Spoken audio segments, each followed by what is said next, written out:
awesome, and we're off. Wagwan, Mafanwe.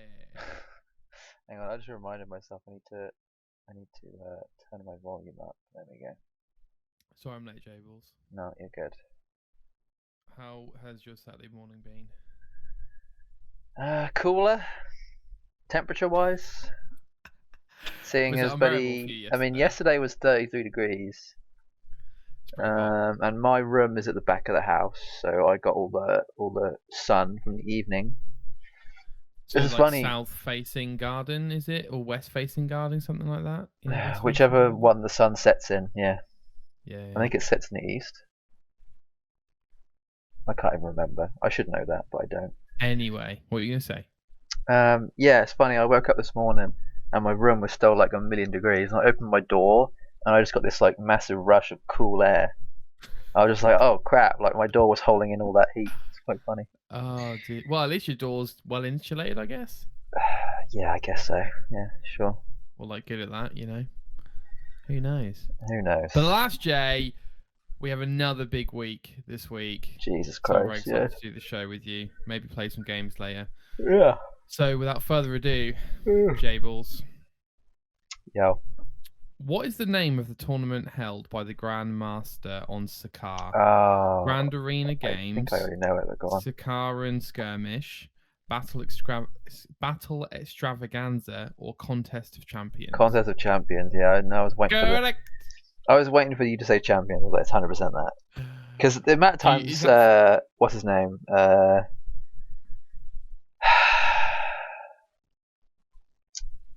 Who plays the Grandmaster?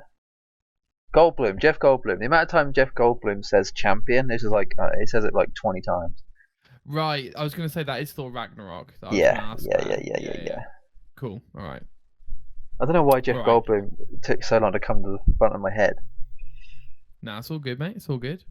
So, Jay, for everyone at home listening and for your benefit, I guess, I'm going to finish to edit the other last week's show today, and that will be out. That's the big show. Haven't had time this week, and then hopefully edit this one this weekend as well. So we're all good. But obviously, we had a lot of things happening over the last couple of weeks. Yeah. So, without further ado, shall we jump in? Sure. And that's the Goldilocks Gamer, Jay. There it is. I was waiting for it. Yeah. I know. And I'm the Night Owl Nick. Yeah. And we like to discuss video games. Jay, in terms of your topic, do you mind if we cover that while we cover the showcase, or would you want a whole separate thing? I guess. Yeah. I was just going to go a bit more in, maybe not more in depth, but I was just going to. Yeah, I guess more in depth on it. I mean, we can talk about it while we're. I mean, it's more there just to be like, I have a little bit extra to say. Sure, yeah, absolutely. That's cool. Okay, well, when we get to that, then we can, section it off or whatever. That's no problem. So, Jay, I mean, unless you didn't pay attention to any video game news, we had the big Xbox Bethesda showcase, we had a Capcom showcase, we had an Assassin's Creed presentation, and at the time of recording, we just saw the Final Fantasy VII presentation. Holy moly. We'll talk about that in a bit. Jay, please take us to the news, where I guess we'll be all day, I guess, right? More than likely, yeah. Are we all good? Yeah. Okay. Are you good to go? Yeah, I'm not. Are you excited? Yeah, sure. Okay. I mean, I'm just happy to be here. I'm just happy to be here, man. Yeah. I'm just happy to be here. All right. Well, Jay, I'd like to really, I think, finish with the Xbox stuff, because that's going to be a lot to talk about. Okay. Right? Yeah. But the other showcases, I think we can start small and big. Yeah. Yeah. Okay. Cool. In that case, let's start with Assassin's Creed, shall we? Please. 15th anniversary celebration stream. Jay's been watching all these, I think, haven't you, Jay? Like, yeah, I've watched every stream.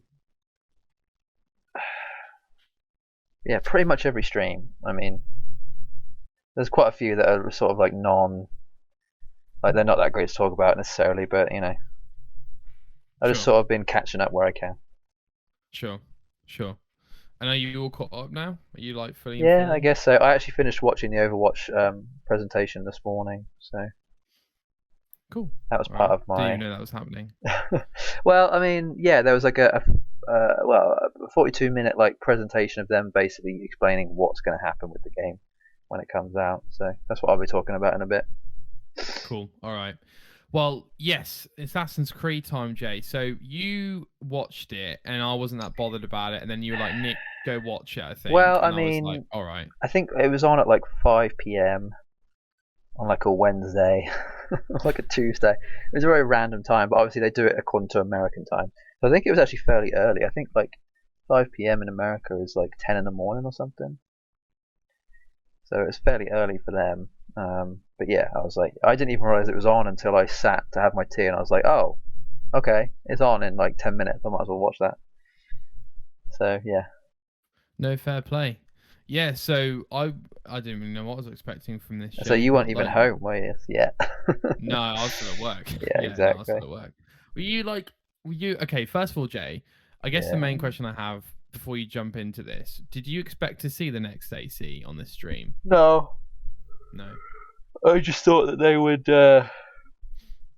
they'd chat more about Valhalla. I wasn't sure about anything else, honestly. I just thought it was going to be like, well, I knew because it was the anniversary thing. I thought, and I know it wasn't very long. It was like 10-15 minutes of that. So I thought they might just mention the fact when the next one's coming out, or if they're working on the next one, or what the next one might have, like what it might be. Not necessarily what it's like to do with or where it's set, but more just whether it was going to be if they were concentrating on that what is it? AC Infinite, is that what they're calling it, or AC like Infinity or something? Is it? Yeah. I wasn't sure if they were going to talk more about that, but I guess not. Sure. Yeah, I mean, just as I'm speaking to you now, I'm sort of thinking I think they could do a little bit more in terms of celebration, right? They could for stuff that I don't even care about, right? Like they could do like maybe some merch or maybe some like games to Game Pass because we just had Origins come, so maybe they could have made like some of the old ones available on Game Pass, or, just a little bit more of a celebration because I thought the actual stream was pretty good, to be fair. Well, I think they're doing an actual celebration when they're going to be letting us know about the next game in September. I think this presentation was more of a like almost like a preamble or like an introduction to let us know that there's going to be another sort of showcasey type thing in September. So sure. At least I think that's what they said. I mean, that's how I remember it. I could be wrong. Yeah, no, I think you're right. I forgot about the September bit, to be fair. Yeah. So first news we got, Jay. There's a brand new roguelite mode coming to AC Valhalla. That surprised me. Saga. Man, that's not out yet, no? No, coming in the summer. So I assume like August, September time. Sometime, in the next couple of months. Okay. Yeah, that actually sounded pretty cool to me. That actually gives me a reason to want to go back and play it. Definitely. Totally. I think this makes a lot of sense to me because it's a roguelite mode is basically an easier mode to make, which has repetitive value, doesn't it, or repetition value? Yeah, it doesn't really necessarily need to be that big either, right? No. You got to imagine like something like Hades or whatever. While it's like a fairly long game, you can just make a smaller version of that with assets that you already have. Like, I don't think they probably needed to add too much unless it was like just like new enemies or something. I don't know, whatever it might be. Totally. And this is coming to free as well. So like you say, Jay, like especially if there's achievements for this, I'm absolutely diving in when this comes out. Yeah, I think like one of the main things with this little presentation was sort of like most things were free. They were like, oh, by the way, here's a bunch of free updates that are coming in the next like 6 to 9 months. It's kind of crazy, actually. Totally. I reckon they obviously want to do that to bring in a lot more people. To be like, look, we could still probably sell a bit more of this. So. Absolutely. Good idea on their part, yeah. And it looks like, so I don't know if you already knew this, Jay, but Mastery Challenges 2 is already out, I believe. I'm currently in the middle of doing them. And then also we're getting more Mystery Tombs of the Fallen quests, so we already had them before. This looks like, again, pack 2, if you will, for that, and more seasonal updates like festivals and stuff. Yeah, I haven't even tried any of that stuff yet, I don't think. I find them quite fun, actually. Yeah. They're like really hard challenges, yeah. Yeah, no, I'm not really in it at the minute for AC. Yeah, no, fair play. I think I will be. Like, it's I don't know. It's a tough one. I feel like with most games, I kind of need like enough of a break to want to come back for whatever reason. Totally. Hmm. No, yeah, that's fair. And these are fairly minor updates. We also got Origin's new 4K 60 frames per second patch, which is applied to the game now, I guess. And also that game is not now on Game Pass and also free to play for this weekend, which is June 16th to June 20th as well, which is interesting. Jay, on that note, interesting they've patched that and not necessarily patched any of the others, even with FPS Boost. Do you remember that program where they could like basically update old games and make them 60 frames? Yeah, I think it's part of the reason is that it's because Origins is sort of like the first in the line of RPG ACs. Right, totally. Right, whereas ones before that were more like classic AC. You know?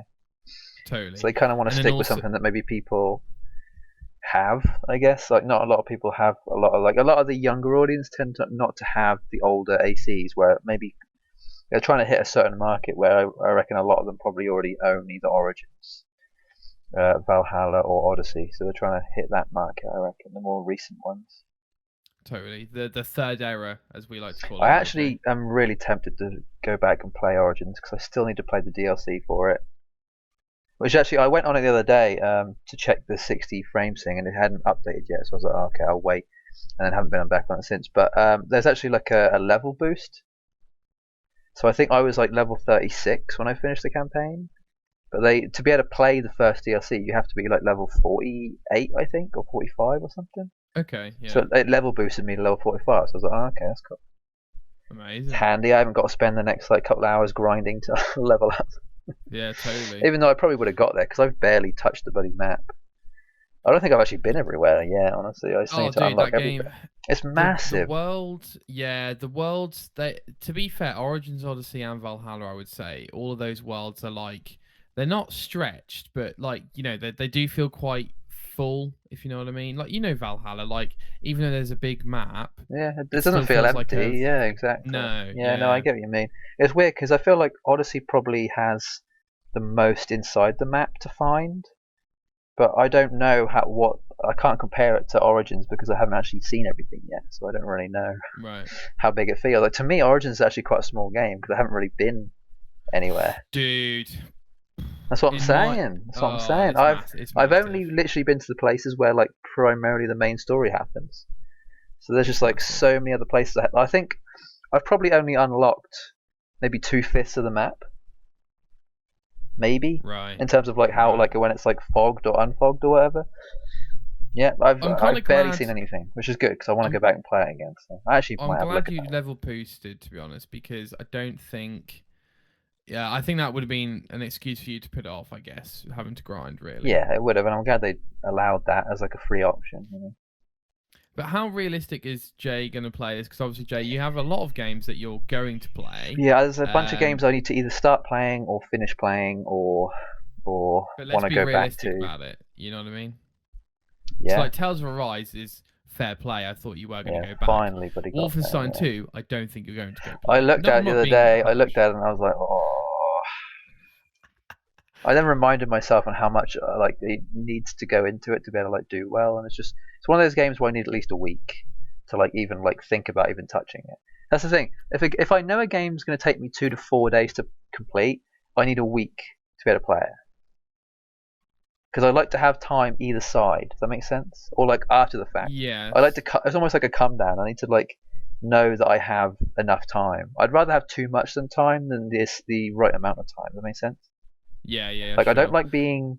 No, I don't like having not enough time, right amount of time. I like having more than enough time. I like to give myself a massive window, and that plays into my like mood of whether I actually want to play it or not. So if I know I've only got a couple hours a night, I'm probably not going to start playing a game. It's a lot tougher for me to do that.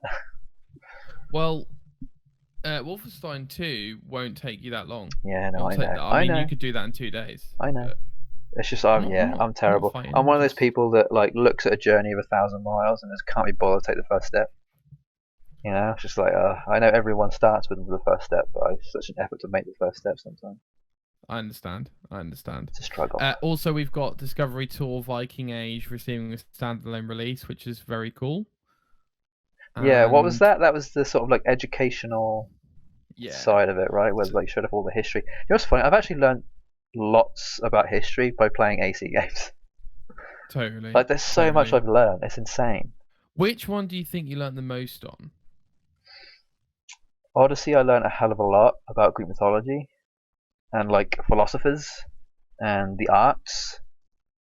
Um, I guess you could say Origins taught me a lot. I guess about like Egyptian culture or like Egyptian mythology as well. I learned a lot about America from playing 3 and Rogue. Yeah, yeah.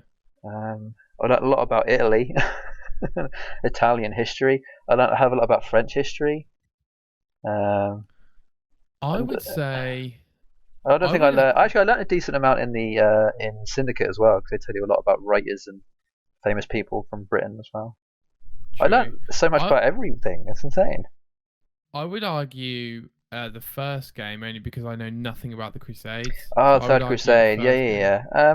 Honestly, I Yeah, think it was actually too long ago for me to remember much about it. I mean, fair, it's 15 years ago, for God's sake. totally. Last up, Jay, on this news, we get the last part of Eivor's journey, which looks like some sort of free update or DLC coming Yeah, at what the was end of that? 2022. So, yeah, remind me what that was, because I had an inkling of something in the back of my head. That's literally all they said. They just said it's coming. There's no So is it just name like a or last anything. DLC? Well, it's not.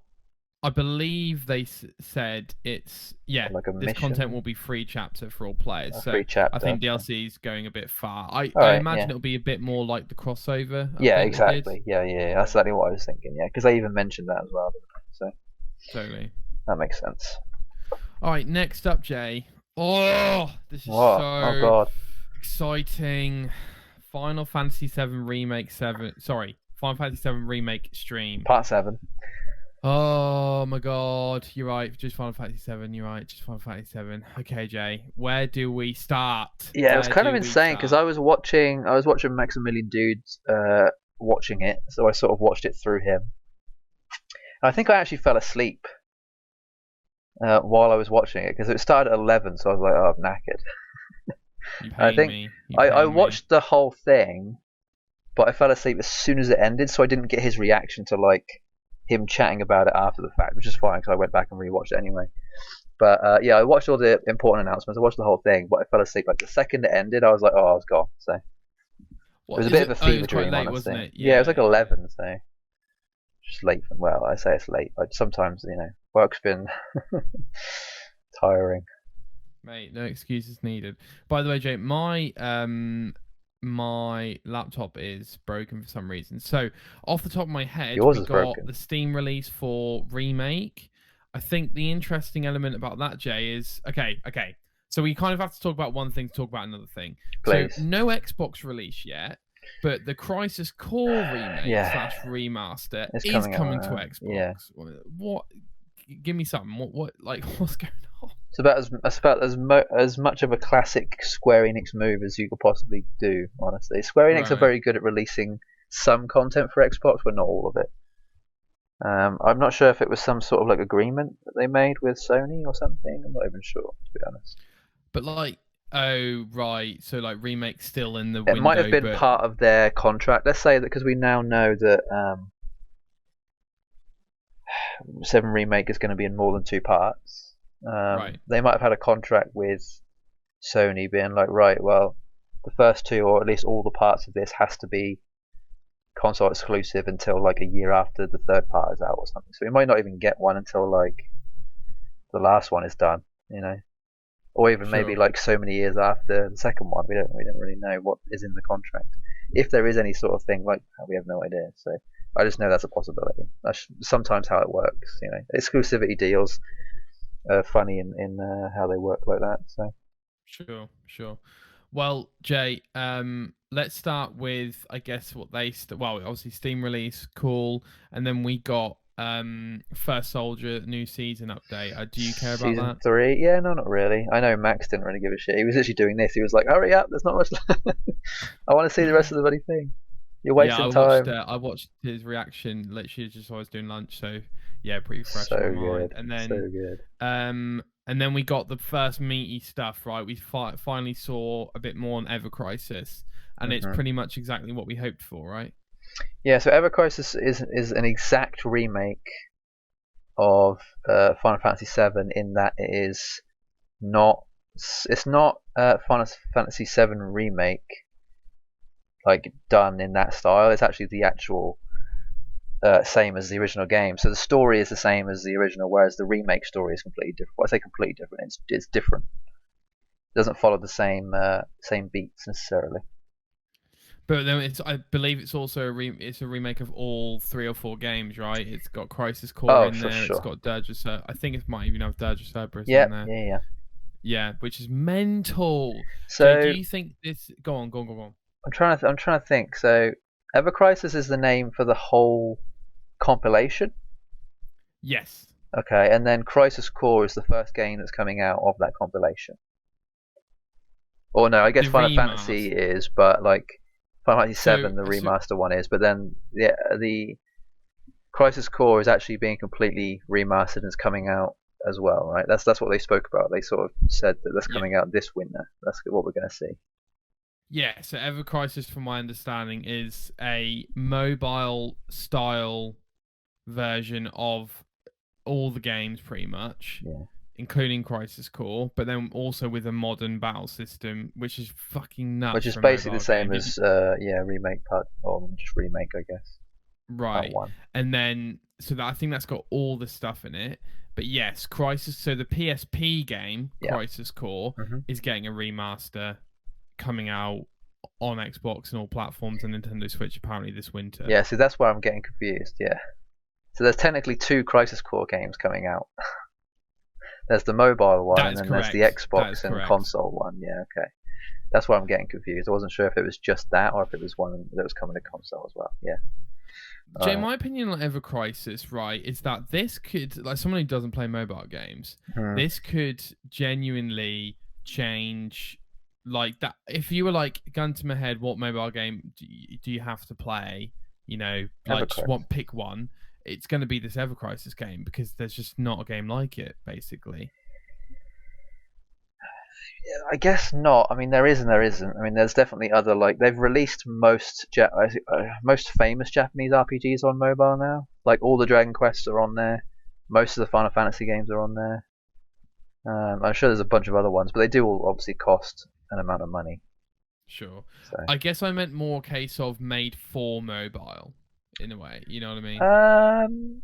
Yeah, I guess so. I'm not actually sure about whether all these releases of other games were just like a direct port, or if it was like changed in any way to accommodate the mobile. I imagine it's changed a little bit, obviously, you know, controls and everything. But whether there was any sort of like mechanics that made it specifically for mobile, I'm not entirely sure. So. Sure, fair point. But in any case, I'm very excited about this Ever Crisis game. My only concern is I don't know how much it's going to cost. Well, that, but also, are you going to play this Crisis Core remaster, Jay? Again, depending on how much it costs. Because the only game I've played other than Final Fantasy VII is Dirge of Cerberus in the Final Fantasy VII like line of games. Sure. I've only played Dirge of Cerberus and Final Fantasy VII original. Haven't played Crisis Core, and then I think there was So actually, there was actually a couple of other ones, but I can't remember. It's worth you playing it, I guess, in that sense because you haven't played it before. Yeah, I still need to That's the thing. I've played the original Final Fantasy VII, but I don't think I ever completed it because it was too long, and I was a kid, so I just couldn't be bothered. I imagine my lack of determination. So technically, I still don't know. I mean, I do know what happens in the story because I've read about it, but I've never experienced it for myself. So if I'd probably just play the whole thing, start to finish. Okay. You know. Sure. I'd want to play all through Final Fantasy VII how it was originally done, but with better graphics. Sorry, wait. So as in are you talking about Ever Crisis? Yeah, the entirety of Ever Crisis. Yeah, I'd start at the beginning and go to the end. Oh, okay. And then Crisis Core remaster depends on how much it costs, kind of thing. Yeah, I don't know if this. I'm pretty sure they spoke about Ever Crisis being episodic, right? So they'd release one at a time. Sorry, as in the Crisis Core game. Yeah. The remastered game. So I think mean Ever Crisis episodic. Yeah. Yeah. So what I mean is, I'm not sure if you have to pay for each one individually or if it's like a lump sum. You see what I mean? Me neither. Yeah. So if it was individually, I'd probably get the original Final Fantasy VII, but I'd miss Crisis Core and then get the console version of that, and then I'm with you. yeah. With you. Unless at some point in the future they redo the rest of the games on console too, then I might just wait. I don't know. Right. Well, my question was going to be, like, yeah, because like you say, Jay, like I'm not that fussed about like playing through original Final Fantasy. Like, okay, I'm not going to play Crisis Core twice. You know? Yeah. I mean, yeah. Yeah. Because one of them's on mobile and one of them isn't. You know. So. Yeah. And do you think Ever Crisis is going to come to console, because it looked pretty, you know? I mean, it'd be good if it did, but I don't know. I mean, that would pretty much defeat the purpose of them doing a console remaster of Crisis Core, right? Because it's going to be on Switch as well. I guess. The remaster or Ever Crisis? The remaster. The Crisis Core. That, yeah. It's going to be on every console. I think it's on PS4, PS5, Xbox One, Series X, and the Switch, which is like insane to me. I mean, Switch is whatever. It can hold Witcher 3, so it can do quite a lot. Sure. Still exciting, and I think of all the other Final Fantasy games, Crisis Core is the obvious one to do a remaster of, and frankly, it's definitely the most popular out of the ones that came Square after. Are smart doing it because, ultimately, the remake part 2, it's got a lot of Zack in, and I think they basically want to say, look, if you played remake and you're not quite sure about what's all the story going on here, one, Ever Crisis is going to, cover it all, but two, Crisis Core is going to cover a lot of what you need to know, I reckon, for part 2, essentially. I just want to play Dirge of Cerberus, man. Vincent is like, he's just always been my favorite. In the Final Fantasy like character roster, Vincent is just my favorite. He's just the way he looks, the way he his moves that he has. He's just like, he's dope. You know me, I like vampire-y type characters. So, have we seen Vincent in remake yet at all? Like, in any capacity? No? I think we may have seen like a snippet, maybe like a flashback or something. I could be wrong. I could be way out, but yeah, sure. I think we might have seen his. Have we seen his dad? Can't remember. I mean, we'll learn about that later anyway, so it's fine. And the big news, Final Fantasy VII Rebirth. Yeah, which funnily enough, Max actually called the name for that about 1.5 years ago. Seriously? Yeah, he went on a stream. Is it Co Carnage? He's a Twitch streamer who has a podcast with like 3 or 4 other guys. And yeah, Max went on there to talk about Final Fantasy and maybe some fighting game stuff, and they all sort of took turns guessing what they think the next one is going to be called. And Max was like, "Oh yeah, it's going to be called Rebirth," or something like that. Sure. And Max called it. That's the first thing he guessed. So he just it was fairly obvious to a degree.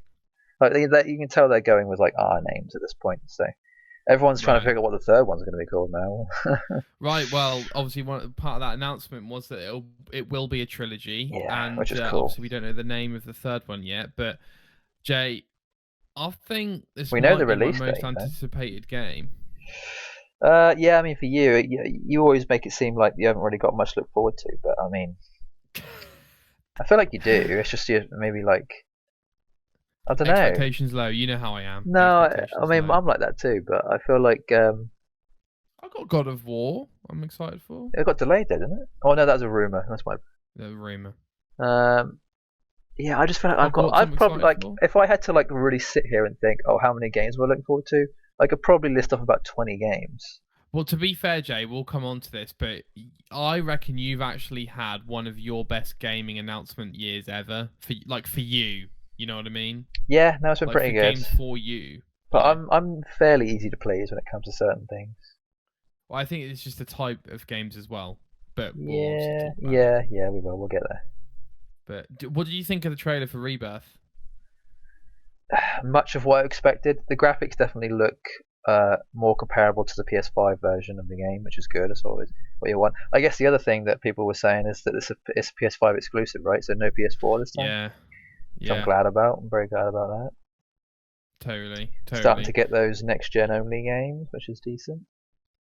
Dude, I'm just so excited, dude. Like, so there's only so many times in your life where you're really part of an incredible trilogy, right? So like Lord of the Rings, The Hobbits, whatever it might be. We've lived through most of the best possible game and or movie franchises that have had more, either a trilogy or more, basically. Right? We've lived through some of the best ones. We have. If not all of them, at this point. But what's exciting about it, I love being in the middle of the 7 remake the whole thing. Like, I love the fact that when Rebirth comes out, we'll be in the middle of it all, right? And there's something quite special about it, because once they're all out, right? And it's been done. That's mission it's been done. Yeah, you can't do it again.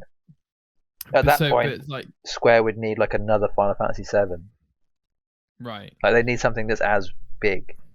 Which, right. I speak about this a lot. I always talk to you about how, I want new IPs because I want the next big thing. I feel like in the last 10 years, it's always been about, right, how can we catch thunder in a jar again, or in a bottle again? How do we? But all they keep doing is making sequels to things, and I'm like, can we just make something cool and new, please? And I feel like that's kind of is also new at the same time. No, I know. That's what I like about the reason why it's not exactly the same story. It's the same story but told differently, which is great. It's kind of what you want. Totally. To a degree. I'm so hyped for this, Jay. But I'm glad. Yeah. So the release date is, they say, next winter. Yes. Which so winter is more than December. Then most people always forget that. Which means it's either December, January, or February. It's coming out. I reckon it might even come out beginning of March potentially. I agree. Because again, it will be within that fiscal year before April 1st, and that's what Japanese companies like to do. So. And I think that's 4 years is a good time. They've got the template, so to speak, now. So I think. That's 4 years is a great amount of time, and they're already working on the third one. I hope so. No, they are. It's got officially announced. Dude, I've been on Twitter the last 2 weeks. I'm always looking at that stuff. Whether something is official, it has to be officially announced, and I was like, right, okay. Sure. They're working on it as we speak. It's being worked on. That's cool. Any in-house Square Enix stuff, I don't really have to worry too much about polishing side of things, because I would say that they're the masters of it. Yeah. Yeah. They know what they're doing. There's not going to be any bugs. I don't think. I think we're all right. It's going to be the best it possibly could be. It'll be close to it day one. I say by that point, Final Fantasy 16 will have already been out. Are you getting that day one, Jay? I think I might have to. Yeah. Yeah. It's funny now. I'm sort of I've gotten to that point now where I have to actually think whether I want to get a game day one, because it costs so much more. I'm even still thinking about whether I want to get Gotham Knights day one, because I don't think it's going to come down in price much. I really don't. Those kind of games take minimum 4 to 5 years to come down in price. Nah, no way, Jay. Gotham Knights 100% will be 40 quid within a few months of launch. Every game is now. I feel you might be right. Actually, now thinking about it, I feel like we're sort of in that time now where a lot of games just tend to come down in price, regardless of whether they're doing well or not. Although I do know that Final Fantasy Remake, 7 Remake, depending on where you look, is still full price. So. True. You also got to be looking in the worst places, because you can definitely get it for at least half price. I've seen it less than half price in a lot of places. Very exciting time to be alive, Jay. Let's keep the train rolling. Yeah. Rolling. No, okay. Jay's not going to join. Yeah, I understood. I get it. Capcom Showcase, June 2022. Yeah. Lots of Resident Evil stuff, Jay, and I don't really know anything about Resident Evil, so I will defer to you. But we got a new gameplay trailer for Resident Evil 4 Remake, looks like. I'm excited to watch Max play it. Right. Not going to play it myself, but I'm happy for people who've been wanting it for a long time. Obviously, it does look good. Same. Looks a hell of a lot better. Yeah, Capcom are just killing it. It's funny. If you said to me 10 years ago, Capcom are having a showcase at E3, I'd have been like, you're lying, because they don't have anything to show. They don't have enough money. Right. Like, Capcom really didn't do well, like, about a decade ago. They had they brought out loads of fighting games at the same time, and they all clashed with each other, and none of them did well, basically. And so they've sort of been recovering from that bad period of time for a while now. And this seems to be their sort of like bounce back of like, we have a bunch of stuff now, and for the right reasons, we're showing it all off. So Capcom are killing it right now. They really are. They are. They're doing well, and it's nice to see because it seems that they are quite focused on releasing quality titles and a really good time frame in between them. Right, releases, updates, sort of communication's pretty cool. We kind of have a cool idea of what's going on. When's it coming out? They're supporting all the games, right? They're bringing them to Game Pass, or they're updating them, or they got DLC or whatever. Yeah, Monster Hunter is really killing it right now. The right, Monster Hunter Rise, I should say. Yeah. It feels like they've found their place, and they know their place, and they're sticking to their place. But I mean that in a positive way. Yep. They know what they're good at, and they're sticking to it, which is good. Furthermore, Jay, perhaps not surprisingly, but kind of surprisingly in terms of the character, we've got Resident Evil Village. What? I don't know. Gold Edition is what it's called, right? Oh, fucking sorry. Yeah, this title's stupid. Yeah, it's Resident Evil Village DLC Shadow of Rose. It's only in third person as well, because there's also a third person mode for the game as well. Because most of the Resident Evil games, apart from the last two, have all been in third person. So Resident Evil Village and 7 were the first ones to be in first person. And they've now made it that you can actually play Resident Evil Village in third-person mode, which so many people are like, oh, I'm going to go back and play it again now. Because I feel like Resident Evil should be in third-person. That's just kind of how it should be played. But it's the classic way of doing it. It makes it a lot more scary, I'd say. I don't know. I feel like obviously they went for the first-person thing because it was more like the survival horror type thing. Yeah. Which Resident Evil is, but it's obviously Resident Evil at the same time, so it needs to be in third-person. Yeah, I think third person's scarier, but it's not that far, for me. Like both they're both the same, really. I guess the Rose thing is a little bit of a spoiler if you haven't watched the playthrough, or like know what happens at the end of 7 or Village, I should say. That's been out for a while now, right? It has, yeah, but I mean, yeah, I guess if you're a fan and you haven't played it yet or watched someone play it, then what's the point? Right. But I mean, it's up to you, I guess. Yeah, I'm glad that she's involved in some way, though. That Rose is kind of like, well, that's there. That's what I was. She wasn't just an ending. I was surprised that I was surprised that we're getting like a full grown-up Rose DLC. I didn't think they'd be that bold. I thought she'd be like the next game. But I was gonna say, yeah, I think a lot of people were expecting the next game to be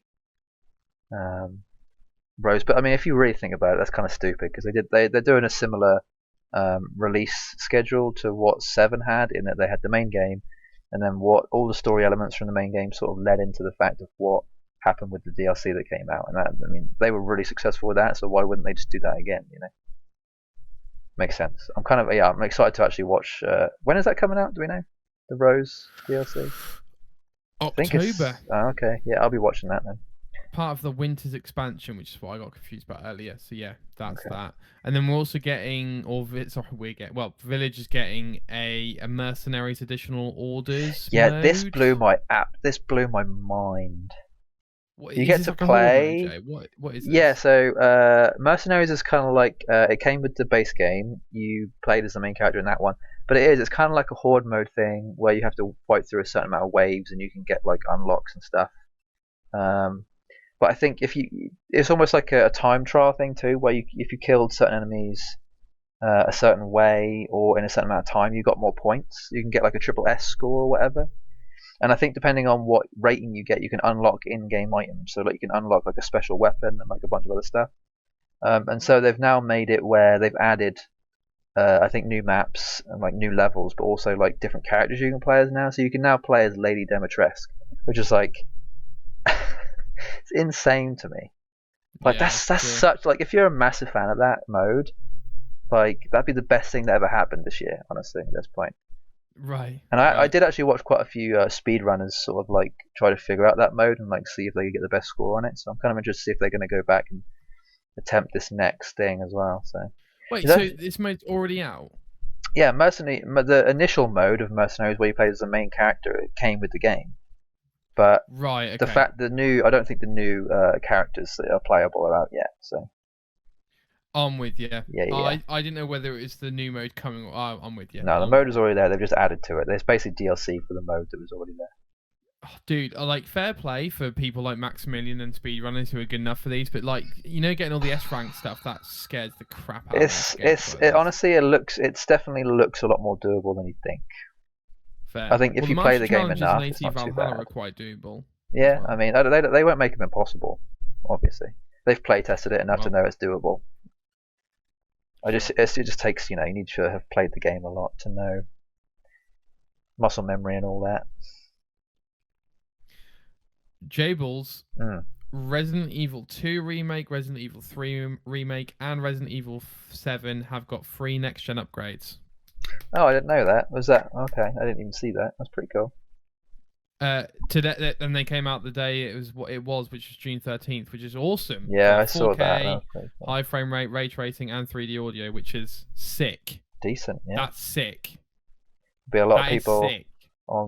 that's the thing. Whenever there's like any sort of like game announcement of like either a sequel or something new for a game, jump on Twitch in like an hour after that, and everyone will be playing it. It's insane because they know people are going to be looking for it, and like so they'll get a load more viewers. But it's kind of nice to see like old games pop back up again. Yeah, totally. Jay, on that front, right? When a patch comes out and stuff, even I get excited just because, like you say, it kind of comes into the public stream a little bit more. Would streamers play the game like, let's say they're a hardcore fan or they're a big fan? Would they play the whole game again just for a new patch? The whole game? Depending on whatever the patch or the deal. I mean, I think you'd need more than just a patch. I think you'd need some Some sort new of stuff? DLC or additional content that was that warranted enough of that. Yeah, I know that some Okay. people are going to be playing it again just because it's the third person mode. So We've also got Resident Evil Reverse. yeah, I'm so not really that's sure sort of what like this is. that's basically like AC Infinity, but for Resident Evil. 6-player PvP deathmatch game. Yeah, basically. Cool. Yeah, I think they've been trying to push that for a while. I don't even know if it's already out yet. No, it comes out October 28th. Right near I Halloween. could have swore the All this is game near came Halloween, out, which but is this might have smart. been like Smart. additional, but I could be wrong. It looks kind of cool though. I think a lot of people I are kind think of skeptical. you might be thinking about Umbrella Corps. Was it Umbrella Corps? Do you remember that game? No, the really bad one. Can't remember. Anyway, I think that was a multiplayer game, but it'll be interesting to see. Obviously, I think Capcom are trying to get into that multiplayer Diversify. space. So yeah, we'll see how that goes because obviously they're getting a lot of success with the single player stuff. I don't know if it's free to play. It'd be really cool if it was free to play. And there was like a I don't know. battle pass system. That'd be pretty dope. Unfortunately, I have to talk about this, I guess. Monster Hunter Rise Sunbreak expansion gets new details and a demo. Yeah. But I've seen that game or that DLC for the game advertised so much now. Being shoved down my throat. I can't. Me can't too. not I don't see even it. fucking play it. I haven't bought any. I know. That's I'm the thing. not a core audience. I was so tempted to get Monster Hunter Rise when it first came out, but I was just like, I'd already put so much time into World. I was just like, I'm done. Like I've spent my decades worth of Monster Hunter content on that one game, so I'm good. I'm good for a while, I think. Because it was one of those games I'd always wanted to play on DS, but then like realised that it wasn't really. It was quite difficult. I remember playing a demo, I think, of it on DS once and being like, this is too hard for me. I can't play this. So I've always wanted to play it, but I finally got my chance with World. But yeah, I'm good. I think I played the demo for Rise as well, and I was like, yeah, I'm not interested anymore. Not at the minute, at least. A game you are interested in, Exo Primal gets a new gameplay trailer and pretty closed dope. network tests coming ahead of release. Just showing off more stuff, more suits that you can, or basically like more classes that they're going to be introducing to the game, stuff like that. The Exo Primal game being the kind of like dinosaur. It's like PvE but PvP as well. I think it's like PvPvE or something. I'm not even sure. There's like Yeah, you're right. Yeah. I know that there's like, but it's basically like a horde mode type game, but it's a little bit like Overwatch, but if the enemies were all just like tons of dinosaurs coming at you, like very similar, a little bit like Warframe as well, with like different like exosuits, I guess you could call them, like mech suits or whatever.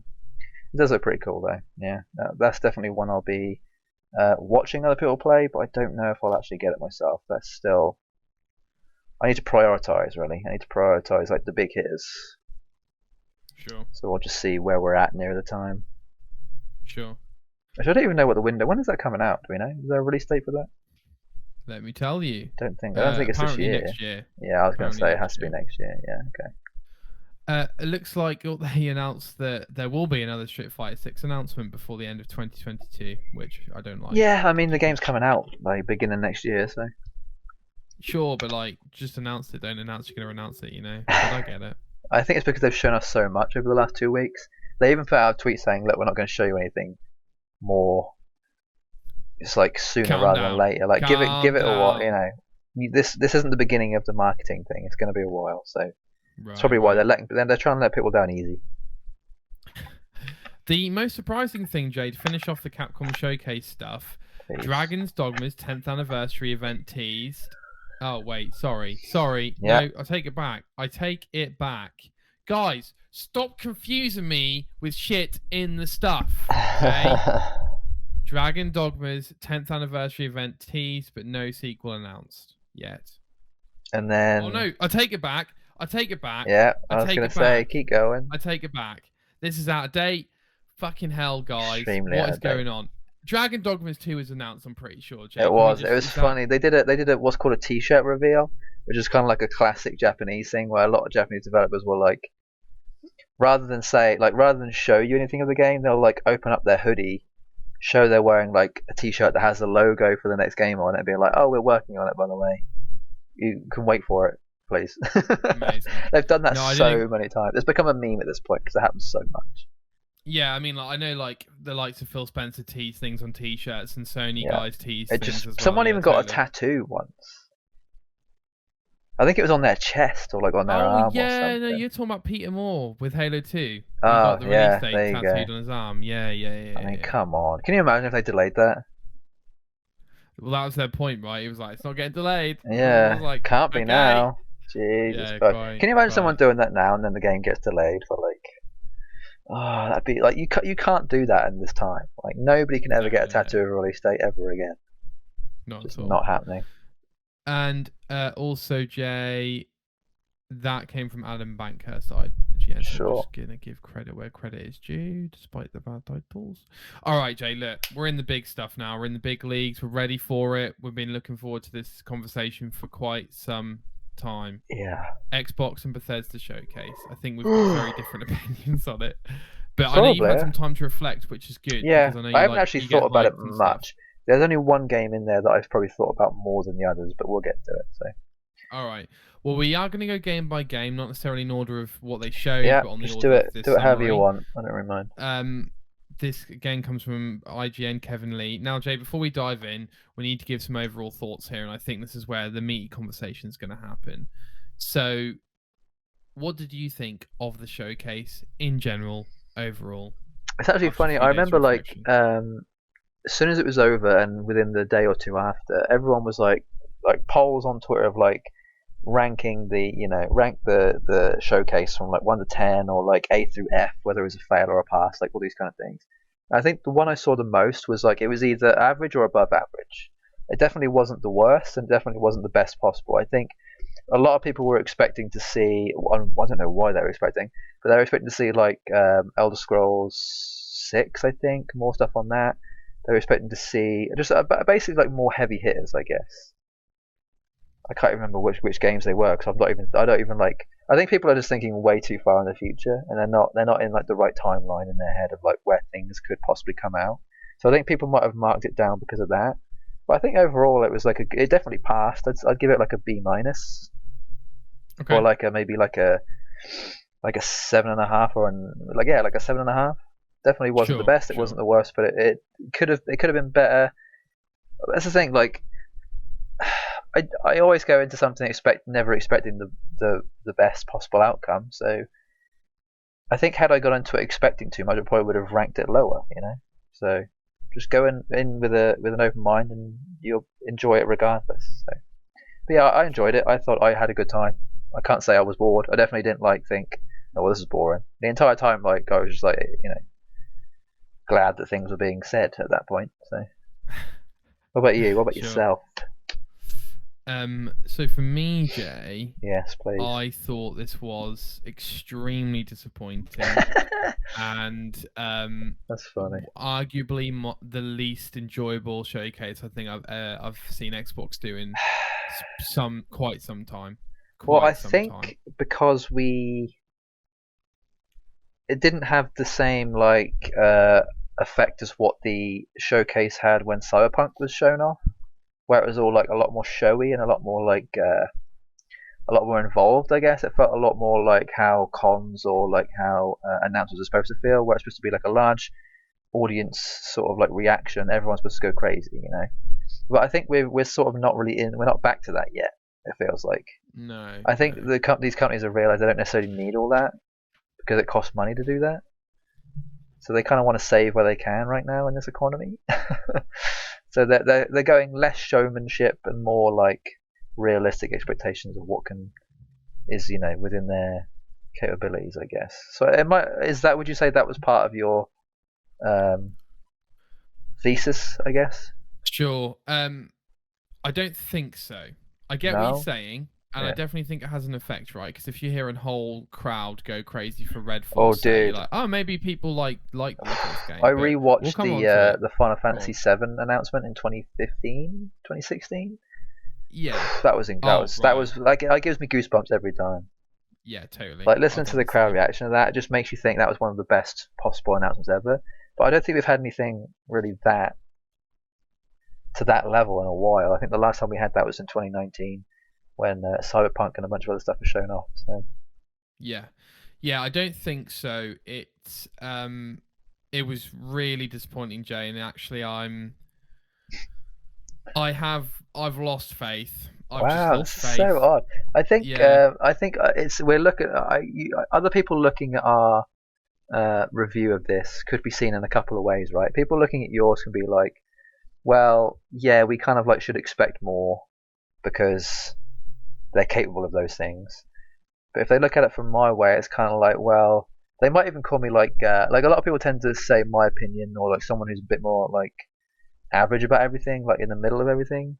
They would say that I'm a sympathizer or something, right? Someone who's simping for Xbox or whatever, or is just content with whatever I get, which is to a degree is true. I'm fairly content with whatever I get. But I think I would definitely say if it felt underwhelming. I don't think underwhelming is the correct descriptor of this. I just think I was whelmed, Sure. I wasn't underwhelmed. Sure. I was just underwhelmed personally. But yeah. So you got two views here, right? So I have to think about my personal interests and what I want to play. I was gonna say, I have to think about the wider Xbox. So I should probably clarify here. Personally, I didn't like it at all. On a wider sort of, from a Xbox platform viewpoint, I think it's probably one of the best showcases they've ever had because they are going to hit so many different audiences with the stuff they shoot, and they really are. You've got racing, you've got MOBAs, you've got multiplayer games, you've got single player games, you've got Game Pass games, you've got really big games like Starfield, and they're hitting all of these. I think that was the point, right? Because a lot of companies realize now that you can't please everyone, so they try to at least give everyone something rather than not give some people nothing. Does that make sense? They had to sort of split it up between all the groups rather than just concentrate on 3 out of the 6 groups, if that makes sense. Yeah. Yeah, for sure. And it's surprising, Jay, because obviously this was the first Game Pass showcase we've ever seen. Because let's be honest, Xbox is not selling Xbox anymore; they're selling Game Pass. I don't think it was the first. I think it was the second. I'm pretty sure we had a very similar thing last year. Okay, fair. It definitely wasn't to this scale. This felt way bigger though. Yeah, this was an upgraded version of last year. I think they only showed off maybe of the 20 games they showed off, maybe 6 or 7 of them were Game Pass. Whereas this time, I think they showed off I think they announced 35-ish games, and maybe 20 of them were Game Pass, maybe even 25. The majority of them are going to be on Game, whether it was on just PC Game Pass and both PC and regular Game Pass. So yeah, no, they're definitely selling Game Pass nowadays, 100%. Totally. Because it's their. I think more people have a Game Pass subscription than just a regular one, right? So because it's included. I don't think you can even buy regular ones anymore, can you? I don't think so. No, I think it's only Ultimate that you can buy now. Yeah, there you go. I mean, Game Pass is killing it, and it looks like it's not going anywhere anytime soon. So it's true. So without further ado, let's dive into the games. Jay, do you mind if we start with Starfield? Is that all right with you? Sure. Do you want me to move to a different scene, or should I stay on this one? No. We're just doing it game by game. Okay, start however you want. Yeah, all right. Well, Starfield then. So yeah. Starfield, Jay. Quite divisive. It seems. Yeah. Seems to have split the room. Split the audience. This was one of my most anticipated games, and there's a few takeaways from this, Jay. The first is I truly don't believe Bethesda wanted to or were ready to show off this game in the way they wanted to. No. I think that because it got delayed, they would have rather showed it either at the end of this year or early next year and done it just didn't look how they wanted it, and I know that. I just know in my gut, you know. The other things are, I felt that Xbox basically showed it because they need that kind of big hitter, right? Yeah, they didn't for the showcase. They didn't really have much else, right? I think that's probably why a lot of people were sort of disappointed with the showcase, because they only really had that one thing to show off. Really. And then also, okay, Starfield is. I love that you're really getting serious about this. It's fun. Well, I'm just trying to phrase it the best I can. Yeah. So Starfield is a very important game for Bethesda because Fallout 4 is divisive, even though I think it's a great game. I still need to finish Fallout 76, Fallout 76 sort of speaks for itself, but it is fixed and it's not a great game. Again, very divisive. Yeah. So they basically need a Skyrim smash out the park. They don't need one, but they deserve a Skyrim smash out the park. I keep saying it. Right? They just need to make another great thing that's going to make them a bunch of money, because Skyrim's sort of had its day to a degree, you know. Skyrim's their cash cow, and they need to make another one. No, that's true. That is true, and I'm sure they know that as well, right? So for me to walk away from Starfield, we're talking Starfield here. We're talking about a space, a space Skyrim, as it were. And I'm not walking away blown out my mind. There were moments where I was blown out my mind, which was comforting, right? Because there were moments where I'm like, that's what I wanted. That's the Bethesda moment right there. That is the Bethesda moment, right? Yeah. Where he says you can customize your spaceship. That's the fucking Bethesda moment. You can customize more than just a spaceship, but yeah. Things like that, right? Where you're they just take it up a notch, right? And oh, by the way, we've got the base building where I'm cool, okay, fair play. I like that. That looked awesome. Yeah, and just I like evolving the Fallout 4 base building. I think Fallout 4 to me seems more like a beta test for Starfield at this point. That's honestly kind of what it feels like. And I think ultimately it just. What do you say, Jay? I wasn't overwhelmed, and I wanted to be overwhelmed. The story looks intriguing. The space combat looks questionable to me at this point in time. The characters, I'm not sure. The dialogue, I'm not sure. It's too early to call that, right? Like you say, the gameplay sort of looks like Fallout 4, kind of, basically, with guns. Yeah. So with different guns, I guess you could say. It's a big deal. It's a big deal to me. I'm a little bit gutted. I'm starting to get a bit worried about it, truth be told.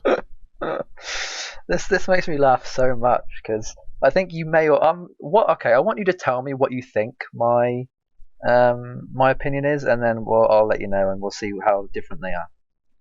Okay. I think you thought it looked good. Okay. And obviously there is that No Man's Sky resource element in there. Oh yeah. I forgot about that. I think, I mean, from your perspective, I'm assuming you're thinking it's on Game Pass, so I'll give it a go, basically. Oh, I definitely actually thought that. That's pretty spot on. Okay. Yeah, I'm not sure how much more specific. Okay, so I feel like you would be. Okay. Well, so I think when Starfail was announced, I remember me having like a very, well, I don't really want to like get my hopes up. I need to see it first. And I think Okay, I sure. seem to remember that your opinion was, oh, this is what I'm looking forward to this the most. It's going to be great. Yeah. And I think because you had that expectation, and I went into it with literally zero of like I need to see it first. I feel like I had a fairly somewhat, some things were the same, but some things were the complete opposite in terms of your opinion. Like I definitely went from, like I'd say you went from like in terms of like out of 10 of like how excited you are about the game.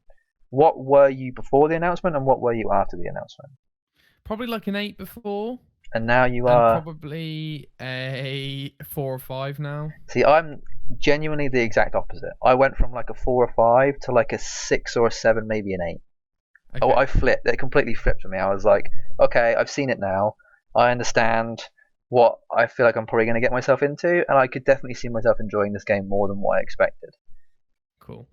Now, are you going to like take that as like something that you might do something with yourself differently in the future? Like, are you going to like you have your expectations be different, or is this a learning moment, or do you think you would always have had the same opinion regardless of how you went into it? No, I think I'd be lying to myself if that was the case. But I will say, Jay, you know that I do usually try to keep my expectations as low as possible. Yeah, I really do. That's sort of like our motto at this point. Right, exactly. The slogan, fucking don't have high expectations. We've been let down so many times, it's unbearable at this point. I look, to be fair, Jay, I haven't rewatched the stuff. I actually might do that later. As soon as we're done here, I'm going to rewatch it. Me too. And then we're gonna talk again about it next week. I genuinely think, because, and I think I've got this reconfirmed because I spoke to Elle about it, right? Yeah, you always need that brotherly opinion. Right, exactly. So I'm actually curious about what Elle thinks, honestly. He thinks it looks good, but he said, it looks good, doesn't it? I said, yeah, it does, but aren't you, like, you're not walking away mind blown from it, are you? And he's like, no, I'm not. And I was also like, they definitely showed it too early, and he was like, yeah, they did. And usually me and Elle don't agree on loads. Oh, but I think he recognized, obviously, with like Bethesda games and stuff. Like, no, we agree on like a fair, like we both love the Batman, for instance. Like, so we both love Arthur Morgan. So there's some stuff we're like dead on, right? And so I think he's pretty much the same with me. Where yes, it looks good, it looks great. It's basically Skyrim in space, but I'm not like overwhelmed by it, which I was kind of expecting. I wasn't going in thinking I need this to be 12 out of 10, but deep down, you were hoping. I'm hoping to be like, oh, that looks cool, man. That looks really cool. Really? So I had those moments. There were some moments. I had those, 100%. Like, I think I'm also thinking there might be a thing too where you've played Bethesda games a bit more than I have over the last 5 to 8 years. I think the last time I played a lot more, I would argue. Yeah, like I've always seen you as the Fallout guy, or like the Bethesda guy, to a degree. Like you, Fallout 3, you were like so hardcore in, and Skyrim, you only really got hardcore in recently, right? So I feel like you've. I don't know if I'm not going to speak for you, but I want to like see if this is fairly true or not, or if I'm close. No, go on. But please. I don't know if maybe like much like I have an issue with if I play a game. Like, if I was to play a Pokemon game right now, by November, I wouldn't be ready for playing Scarlet and Violet. So I'm wondering if your time needed between a Bethesda, whether it's like taken away from your overall excitement of being like, oh, I've had this experience, a similar experience recently, so I can't see myself enjoying it when I know that's going to be coming out? Like, is that having any effect at all or not? Because it would be for me, 100%. It would be. Had I played Skyrim this time last year, I probably wouldn't be excited about, or even Fallout. I probably wouldn't be excited about Starfield as I am now. So I think there's two effects. So I think the first effect is, yeah, fair play. If you're obviously playing a Bethesda-like game, then, and like they're kind of similar in their own ways, then yes, your appetite for it won't be as hungry, right? That is absolutely fair. But at the same time, I'm hungry for a Bethesda game. Me going back to Skyrim and rediscovering the gameplay loop of that game, finishing off the DLC, has reignited my love for the games as well. So okay, it's a bit of both. Okay, understandable. Yeah, no, I'm super hungry for a Bethesda RPG right now, and I'm deliberately not playing Skyrim or Fallout for Starfield. So I kind of want to get all that hunger out of the way with Starfield, and then hopefully, but by the time Starfield is done and all that hunger is gone, I can then get hungry again for Elder Scrolls and then Fallout 5 eventually. Because they did actually, I don't know if you saw, but they mentioned that they basically said, oh yeah, but as soon as we're done with Starfield, it's Elder Scrolls, and as soon as Elder Scrolls is out, we're working on Fallout 5. Like they actually come out and said that, and I was like, oh, that's kind of insane. I mean, was anyone expecting anything else there? No, not really. But I just thought it was like, I feel like I mean, we spoke about it a little while ago. Like people are trying to a lot of game developers are sort of preparing their audiences more than they would have done 10, 15 years ago. Yeah. And being like, oh yeah, we're going to be working on this. It's kind of like, well, don't you want to leave a bit of mystery? Like let us have that, you know. Yeah, I agree with that. Jay. We know we know, but we don't want to know that we know. Okay. Exactly. That's kind of how we want it to be. We want a little bit of mystery. I'm actually I did see some headlines on that, but I didn't look into it. But to be fair, Jay, I'm actually disappointed if they said that, because we've basically now gone from, 76 is out, so now we know Starfield and Elder Scrolls 6, then who knows what, to exactly. We're back in the same fucking position now, where, okay, we're working on Fallout 5 after Elder Scrolls 6, so that'll be out in 2035. Great. Do any other games? Do you want to just say what I'm playing when I'm 65? Feel free, leave a bit of fucking, what if you guys get to the end of Elder Scrolls 6 and you go, we don't want to work on Fallout 5? I don't know. That's the thing. They can change their mind if they want to.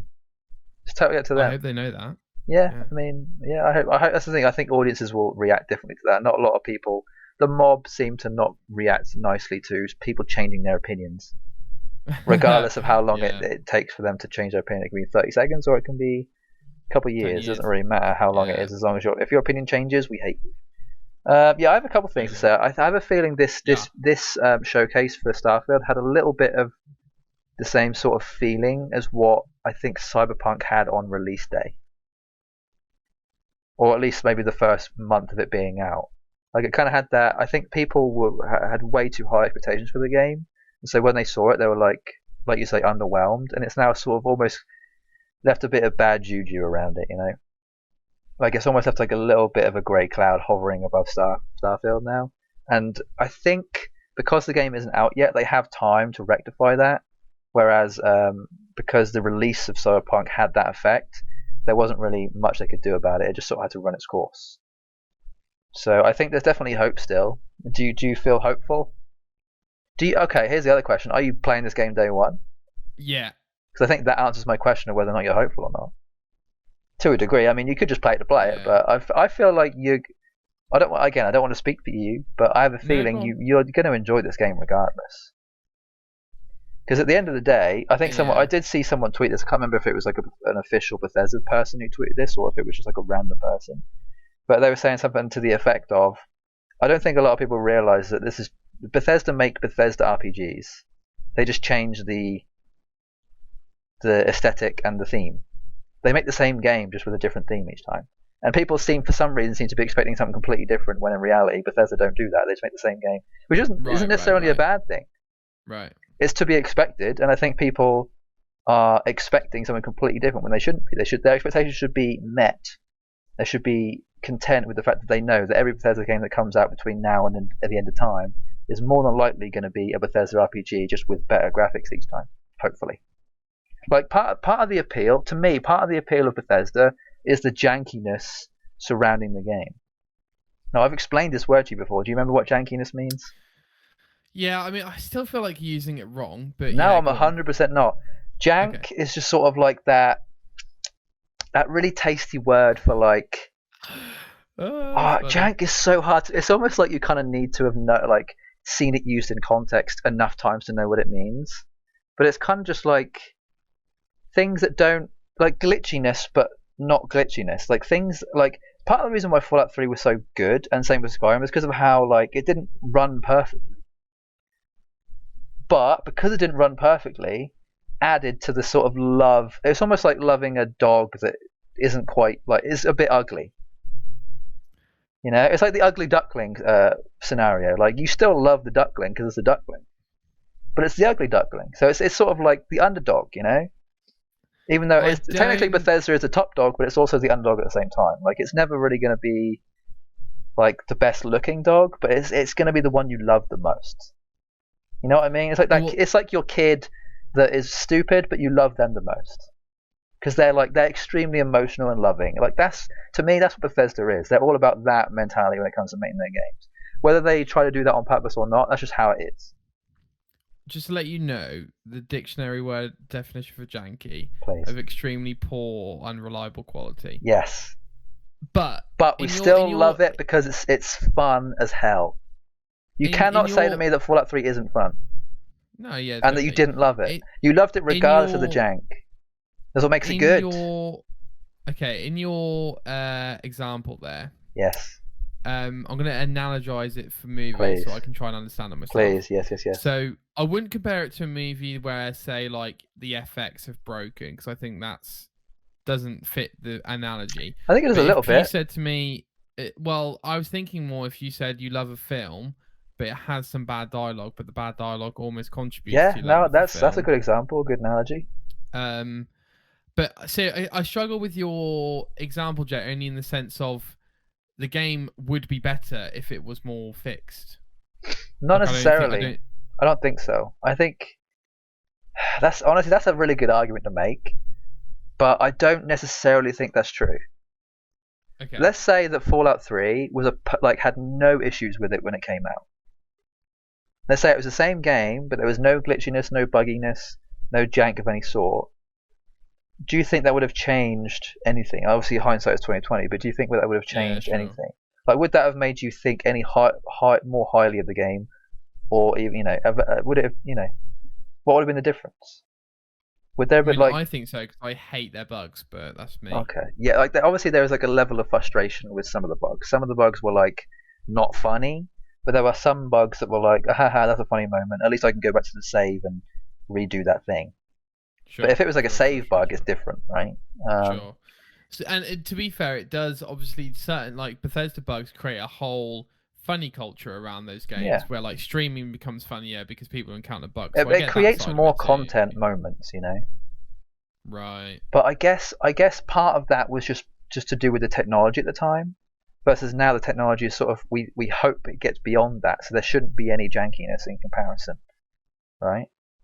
But I think this comes back to our argument. I don't remember what podcast we did this in, but we made the argument. I think we'd even debated about how there's no such thing as perfection in anything.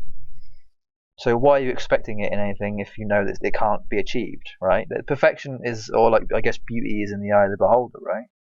So as long as you think it's good enough, it's good enough.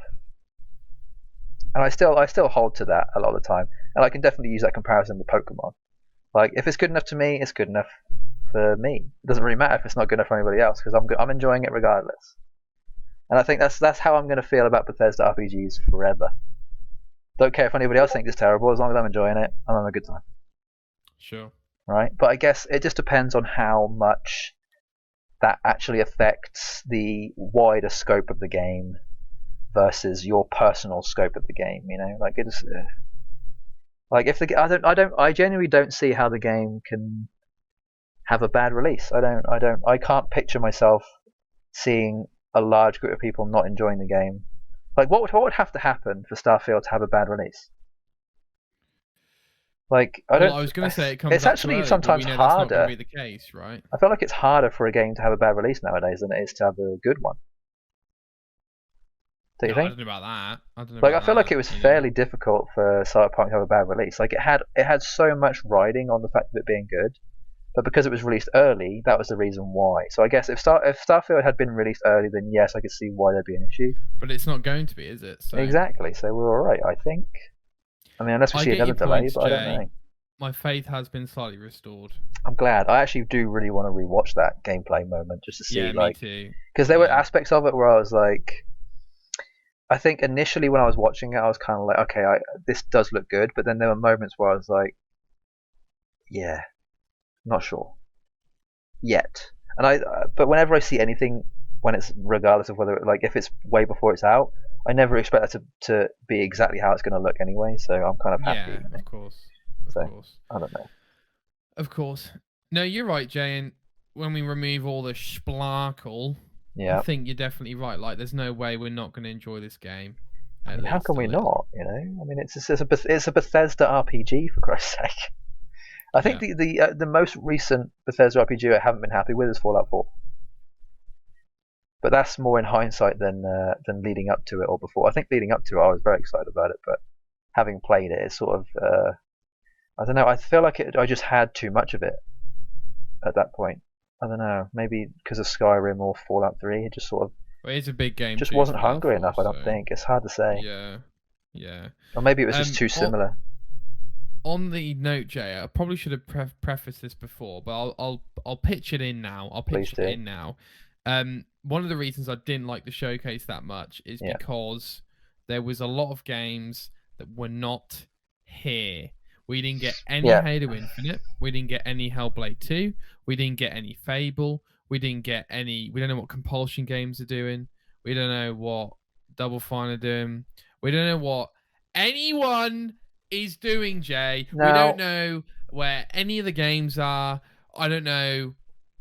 Like, I think it was quite smart. They did the here's what's coming in the next year. 12 months. They specifically said 12 months. They said specifically 12.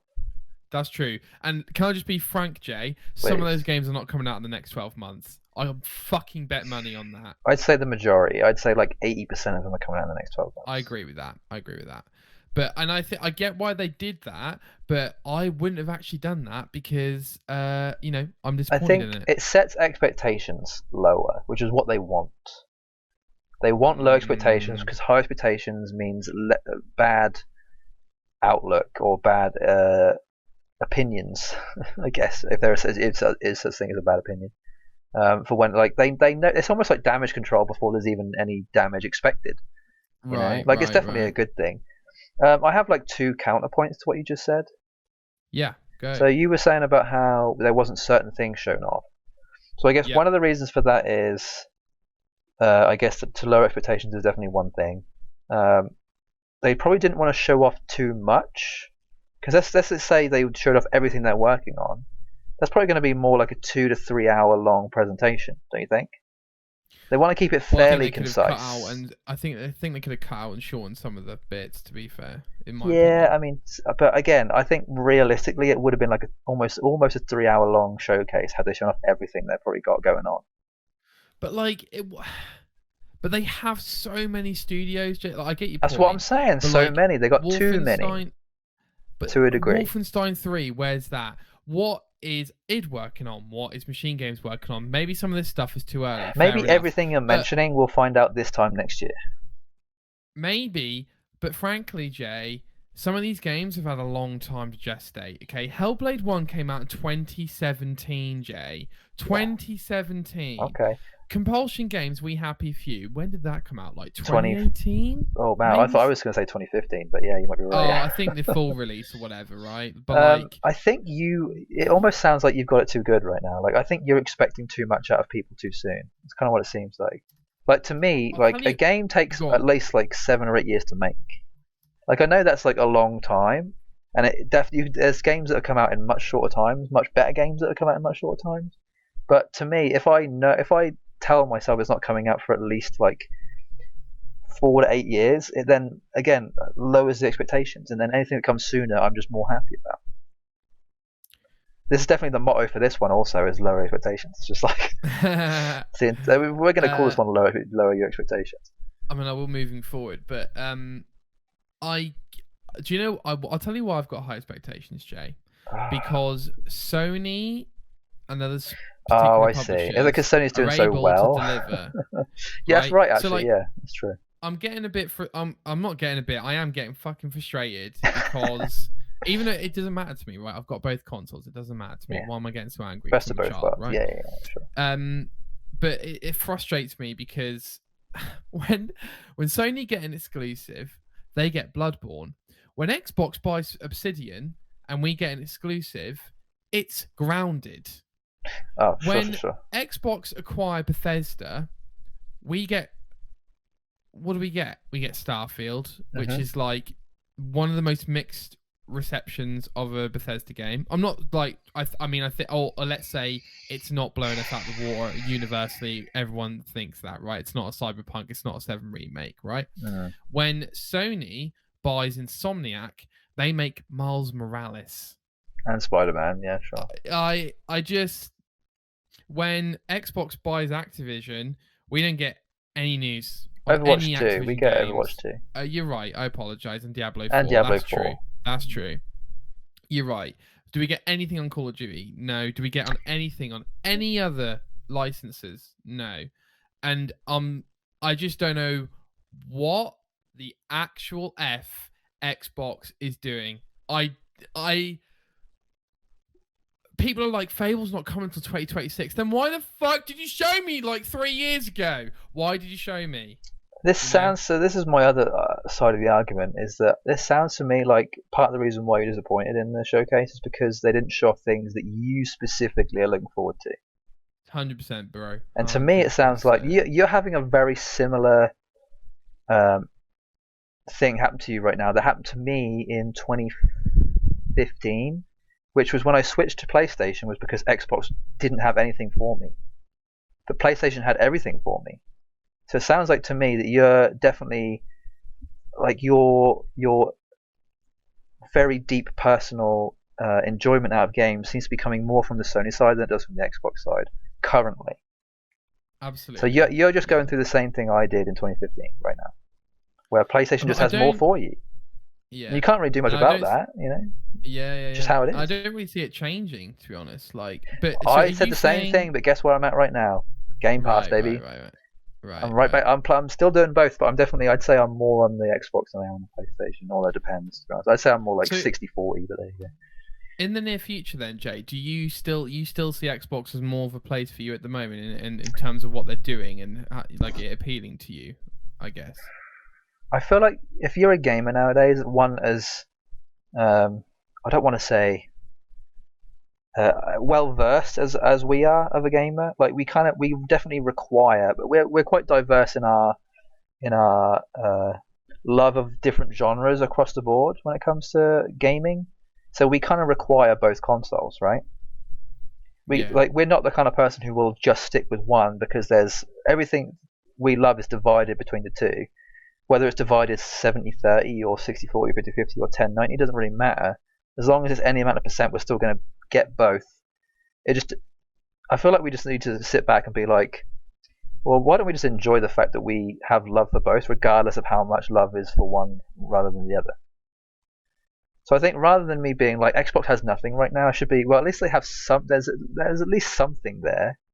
And let me just like enjoy PlayStation as much as I am now, but just don't, like, you can forget for the minute about Xbox, but as soon as something comes in, just go and play it and have fun then. I'd say not to expect as much love as you have for the PlayStation as you would like to have for the Xbox. I think it's because you've had such a long time on Xbox and you've had everything answered for you on that console, but now it seems to be shifting, and you've probably, again, don't want to speak for you, but it sounds like you're having a hard time having there be any amount of change in your love of one over the other. Because like I said, I went through the same thing in 2015, and it's taken what 6-7 years for me to shift back. It's taken a long time. So I mean, it could take any amount of time for you, but regardless, you know, would you say you feel like that, or would you say you don't feel like that at all? Yeah, no. This is just how it looks from the outside. So again, I can't tell you what it looks like from the inside, but from the outside, it's how it looks. So. Yeah, no, I think you're spot on, Jay. It's just a shifting in the degree. Yeah, you know? I found a sort of. I sort of found a new home in Xbox and the original Xbox with some of their games, right? And then that continued on to 360. And then I still played Xbox One, despite there being like 0 games on it, basically. But enjoyed it. And now it just gets to a point where I'm like, Xbox, you're just doing... If it weren't for Game Pass, you're doing absolutely 100%. Yeah, Game Pass is keeping them afloat massively. Do you know what's funny? I just realised, in hindsight, I didn't need to buy an Xbox One. Because everything's backwards compatible sort of thing? Or... No, just because I didn't play it enough for me to warrant having bought it. I played it for maybe the first 9 to 12 months after it came out, and then I didn't touch it again until near the end of its life cycle. Like, genuinely. I think I played it in 2019 and 2013. That's probably the only 2 years I actually played on Xbox. And I had it that entire time. That's sad, really, isn't it? But like, that's how much of an effect the shift had on me, is that I probably didn't even need the Xbox One, honestly. Right. And I imagine I don't know how much PS4 you played during that time, but... Yeah, I mean, so I got my PS4, I think I got it 2019. There you go. So you might as well not have bought one until recently. It just makes sense, doesn't it? So I think, we probably need to think. I mean, that's probably not as much of an issue now, but I don't think you didn't need to buy a Series X. You definitely did. But you just need to realise that there's like a slight shift right now, and that it'll probably, it might come back. What would you say is your like percentage for love of each console and the games that are being released, either recently and or in the future? Because you're constantly playing Xbox. Yeah, we're definitely including that. I'm saying. Well, to be fair, my Xbox is my third-party machine as well. So like your AC Valhallas, your Wonderlands. That's what I'm saying.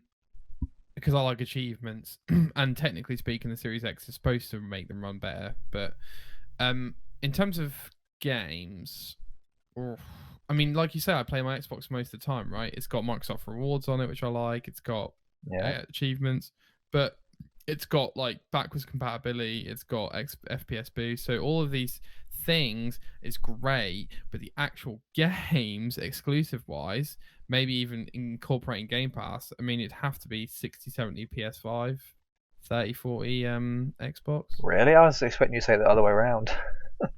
Well...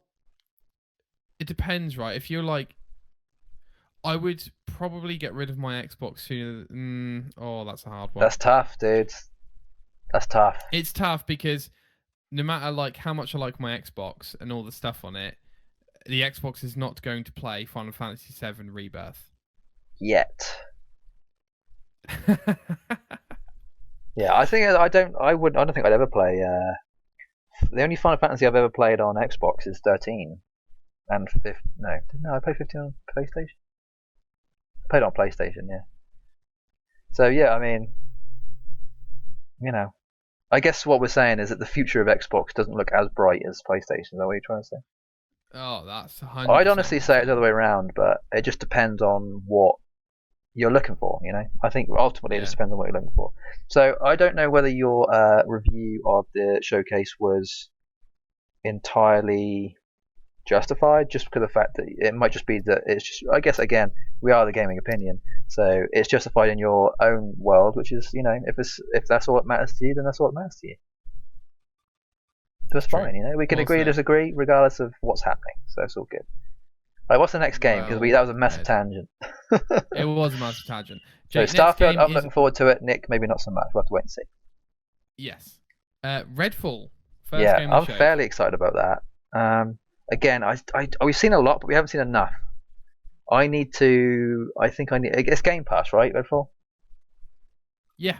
So again, the thing is, I keep saying this, but if it wasn't Game Pass, I don't think I'd buy it. It's one of those ones where it looks a lot like, it actually kind of looks like a better version of Back 4 Blood, honestly. So I'm kind of just hoping, there's definitely like a class kind of system, and there's like, the fact that it has like abilities, it's almost like a MOBA in style too. Like it has skills and abilities and stuff like that, more like an RPG element to it. So I'm actually I'm definitely going to play it, 100%. That'll be day one play for me. Interesting. Well, they spent a long time on that, by the way. They showed that off for like a good 8, 9, 10 minutes, right? They played it. Man, I remember even I think I was watching Max watch it, and he was like, why are they spending so long on this game? It's kind of insane, but yeah. What's your opinion on Redfall? Are you playing that, or are you trying it at least? Yeah, by the way, Jay, I'm not ignoring you. I'm just trying to get a list No, up you're before the fine. games come into Game Pass. Yeah. So Jay, you're gonna see a trend in this, unfortunately. This game did not impress me at all. I don't care for it. It's multiplayer. It's vampire. No offense. It's multiplayer. It's vampires. We're I starting to don't see need another another Back trend 4 where we Blood. realise why I liked the showcase and you didn't. It just had everything I love about games in it. The racing, Yeah. everything. I Yeah. can't wait. I Exactly. can't wait for Forza, dude. Exactly. Forza's going to be insane. So it looked bland. Yeah, I definitely an still don't know aspect what to the it. game. I don't think the showcase was that good. I don't know what the game is. Yeah, I me don't know how neither. it That's one thing I plays. didn't quite understand is what the actual game is. Like, is it just story? Is there like actual like? The one thing I did see was articles talking about like progression in the game will only progress for the person who's the host of the game, which actually makes Oh sense to god, me.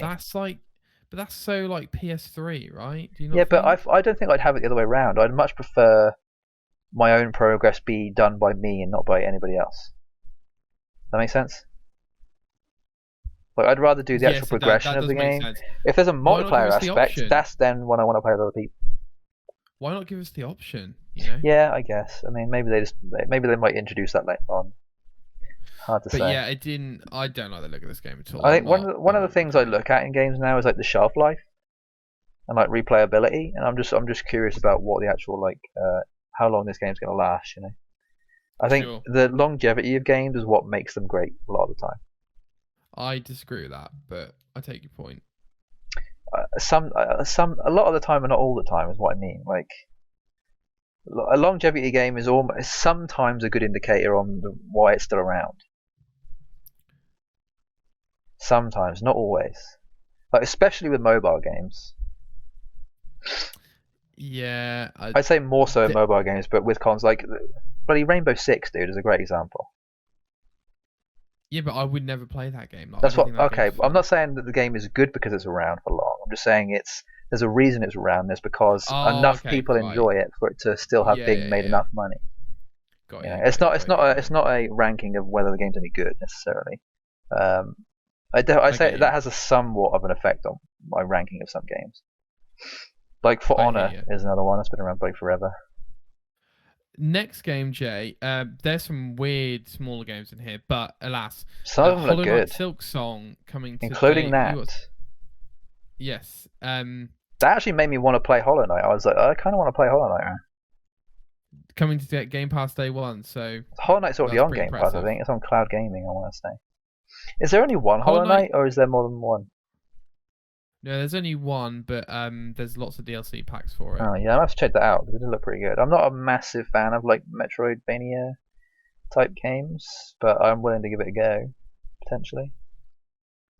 I think there's And I actually only think it's a one that I really sequel. enjoy. Actually, that's a lie, there's two. I like some of the Mega Man games, and I like Shovel Knight. Shovel Knight's another good one. But yeah, this is Very like good. this is a different character, isn't it? Hollow Knight character. I think so, but I couldn't tell you anything about it. I only played Hmm. Hollow Knight for like a few hours. I couldn't get. Wasn't for me. Really wasn't for me I at really all. want to try Ori at some point as well.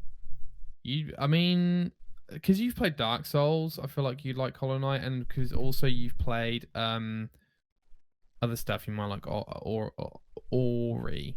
But Hmm. I didn't like Ori either, so I think they're fairly similar, to be honest. Well, isn't Child Um, of Light a little bit like that, or am I wrong? nah, I mean, I'd say it's much more RPG, much Oh, more okay. easy, basically. Fair enough. Less action, but definitely as good. High on Life, Jay, which I thought was one of Yeah, the I games was that surprised really by looked this. interesting. Yeah, it's made by the same guys who did Rick and Morty, right? I know there's going to be a Yes. lot of people playing this game because there's a lot of fans of Rick and Morty. Right, A right, lot of right. well, people who are now probably in their late teens because Rick and Morty came out a while ago. It came out when a lot of like 11-year-olds loved it at the time. A lot of like 11 to 15-year-olds were like all over that, so they're probably all now in their like early 20s, late teens. So yeah, there should be. That's like the perfect audience for a game like that. So I don't think I'll play it, but I'm glad that there is again. I'm glad for people who are fans of. I mean, fans of Rick and Morty have been getting loads recently. So like Totally, that whole like totally. era of like cartoons and animation and stuff is kicking off for a lot of people. So I like the was, idea of it too, like the fact that your gun is like an actual like talking thing, and yeah, you have to that's like collect hilarious. them and stuff. It's a really smart idea. Yeah, Really totally. I smart. totally agree. And also going to Game Pass, so Yeah, you're gonna hear that a lot. I might even just test it. Like Game Pass just allows me to do that now. It's great. Game Pass is basically like a demo library, but the actual thing. That's true. It's It's kind like of the insane. biggest demo disc you've ever Yeah, bought. yeah, exactly.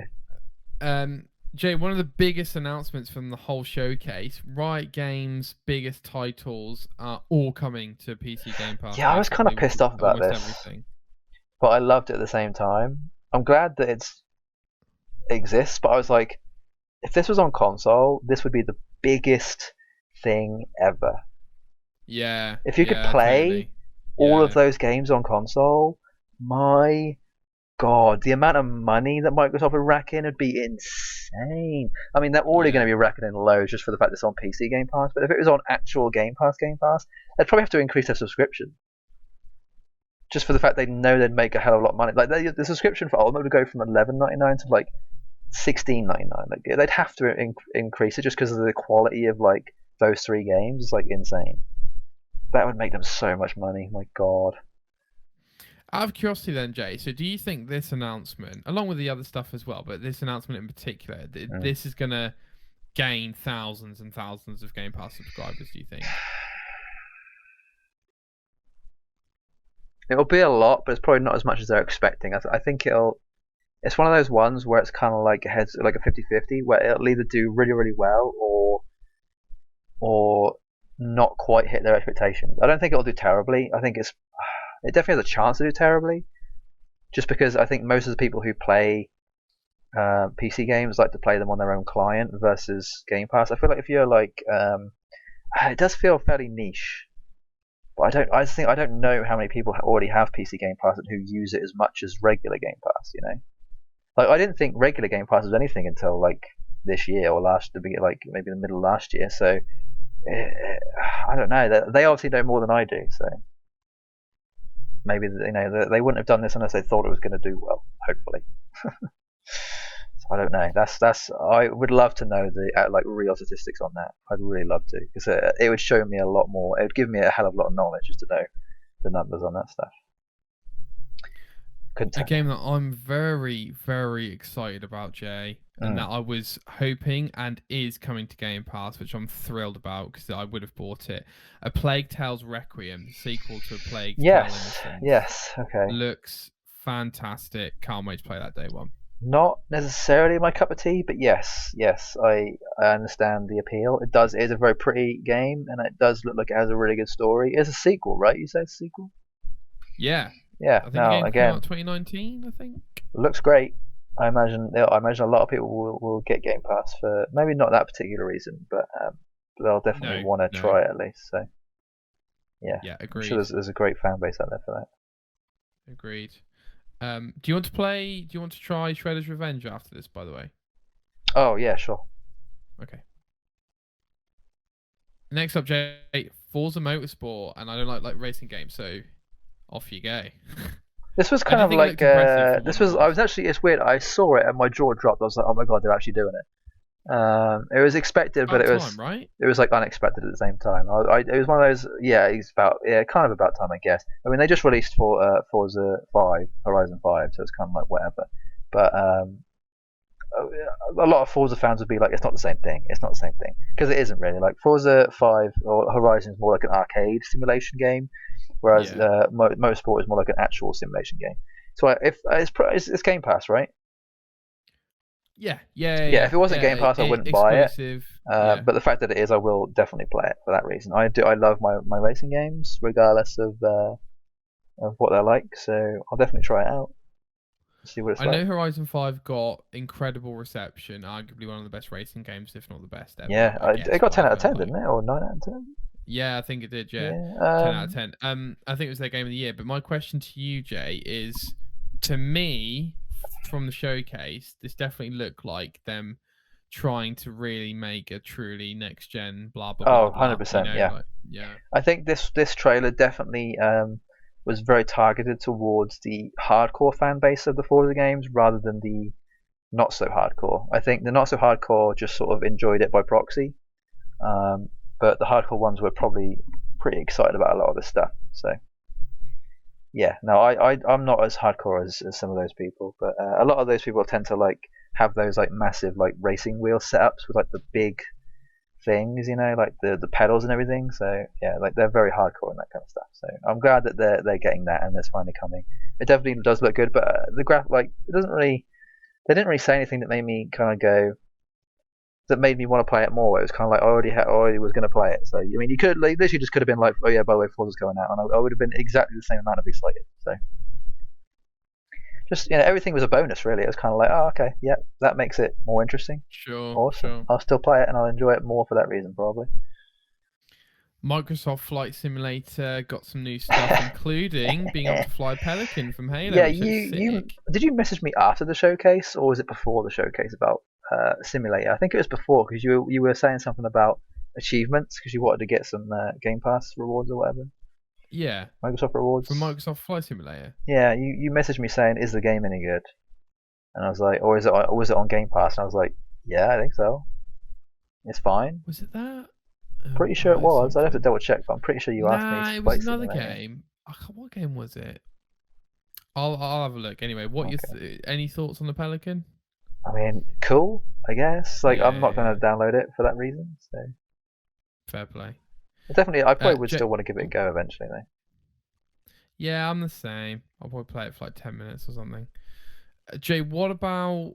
I mean, this is your main topic. To be honest, Jay, we're at the point in the show. Overwatch 2. Yes. Yeah, this is probably like one of my most anticipated for this year. I actually re-downloaded Overwatch to play this morning just to sort of give it another go. Because Overwatch is one of those games that's tough because it's like you can enjoy it and not enjoy it at the same time. It's very frustrating sometimes. But go on, can you ask what? Can I just ask a couple of questions before you do the Please deep dive? do. First off, were you expecting it to come out this year, free to play? Yeah, because they're already playing it in the tournament, so okay, it's ready to play, obviously. But yeah, I mean, so they're currently in I think the third. So the Overwatch League has like different sections. It has like 8 sections throughout the year or something, or maybe even 6 sections. And I think they're currently like a third of the way through. And since the beginning of the season, they've been playing on Overwatch 2. So it's currently being played. It's beta, I guess, but it's definitely ready. It's ready enough to be played in tournaments, so it must be ready enough sooner rather than later, right? Sure. And free to play, was that surprising? Fucking insane. My God. Okay. So the big thing about this is coming out October 4th. We'll start there. So it's fairly soon. That's fucking insane. Yeah. It's coming out before Gotham Knights, so I'll be playing it up to that point. By the way, it was Blue Dragon that I asked you about. Oh yeah, you're right. I'm pretty sure you asked me about Flight Simulator as well, but I can't remember. Oh, fair play. Anyway, sorry. Yes, it's coming out October 4th. It's free to play, which is insane. So part of the reason why it's free to play is because they're changing their loot box system. So loot boxes are now no longer in the game. That's because of 2 reasons. One, people thought it's just like gambling, and the government were like, you probably shouldn't do this anymore. So they probably got told by the government to stop doing it. That was one aspect of it. I think the second aspect is that the audience sort of got to the point now where they've realised that loot boxes are basically a scam, and so they kind of want to introduce something new, but still have all the cosmetics and what have you. So they've done a couple of things to combat that. One of the things is they've now got a battle pass system.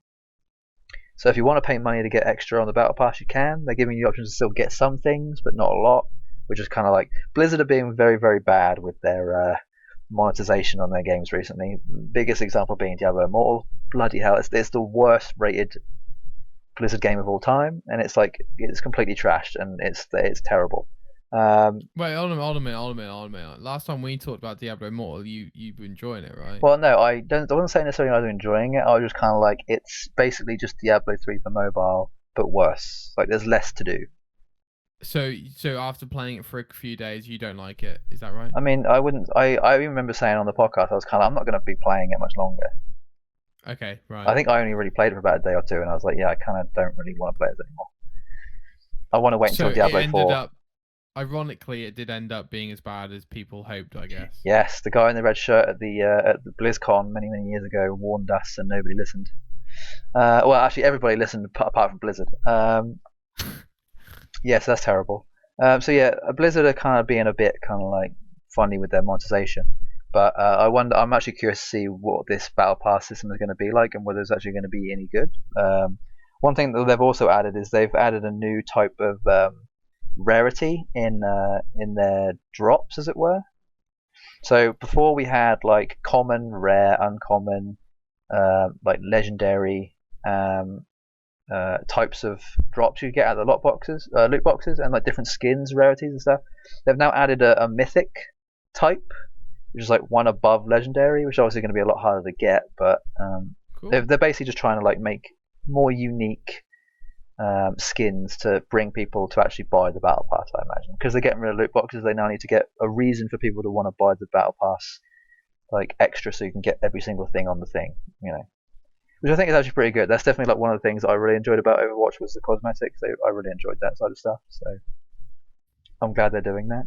I actually have like a whole picture here, like a whole like roadmap thing that I kind of want to like have a quick like read off of, if you don't mind. May I? Yeah, please. Yeah, absolutely. Okay, so yeah, free to play. That's amazing. They've said before you do. Sorry, Jay. Sorry, I've literally just after saying it's okay. It's not.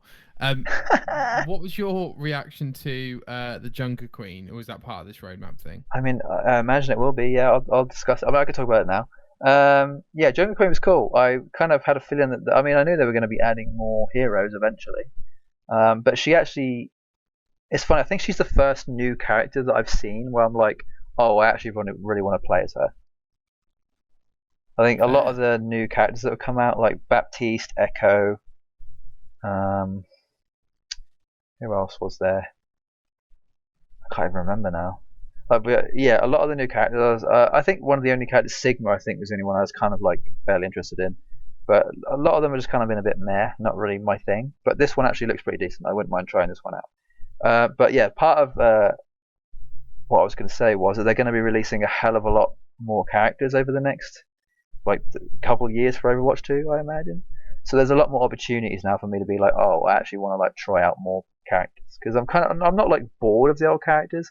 It's just that I really like, I've played so much of it that I kind of just want to like get something a bit more fresher, a bit different, which I think they're actually doing a fairly good job of, or it's telling us they're going to do a good job of changing the experience, because part of it is that they're changing it from 6v6 to 5v5, which I think a lot of people are excited about, because now rather than having two tanks, I think you only have one, is the idea. Because having two tanks just made games like really frustrating, really and it was just really hard. Okay. Like there was too much of a bit too much of a wet noodle fight, basically. Like people's HP were either going down too quickly or too slowly. Like it was just too much of a thing. They're going to do a new season every 9 weeks, which is pretty cool. So you've got a decent amount of time to sort of like, soak up all the content between each new additional thing. I don't know if they're going to be doing that the entire time, or if that's just going to be for like the first couple months of it coming out. I'm not really sure.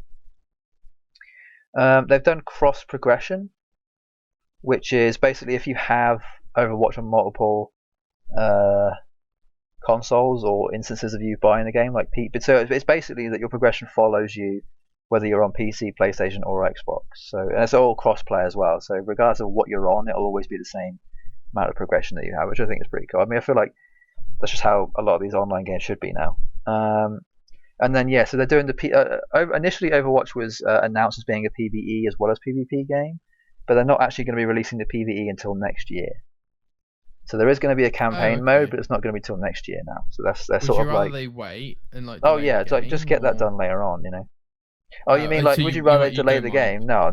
They need to bring out. People still need to play the multiplayer, but people can. If they've waited this long for the campaign, they can wait longer. It's fine. So yeah, the first season is October 4th until December 6th, which is 3 new heroes, which is insane. They're releasing 3 heroes, 6 new maps, 30 new skins, the battle pass, mythic skins, and then the new game mode. I'm not sure what the new game mode is, but that'll be cool. Actually, I think the new game mode is called Push or Block or something, which is very similar to the other game modes, but I don't really care too much about that. I think the mythic skin thing, by the way, is only 1 mythic skin at a time.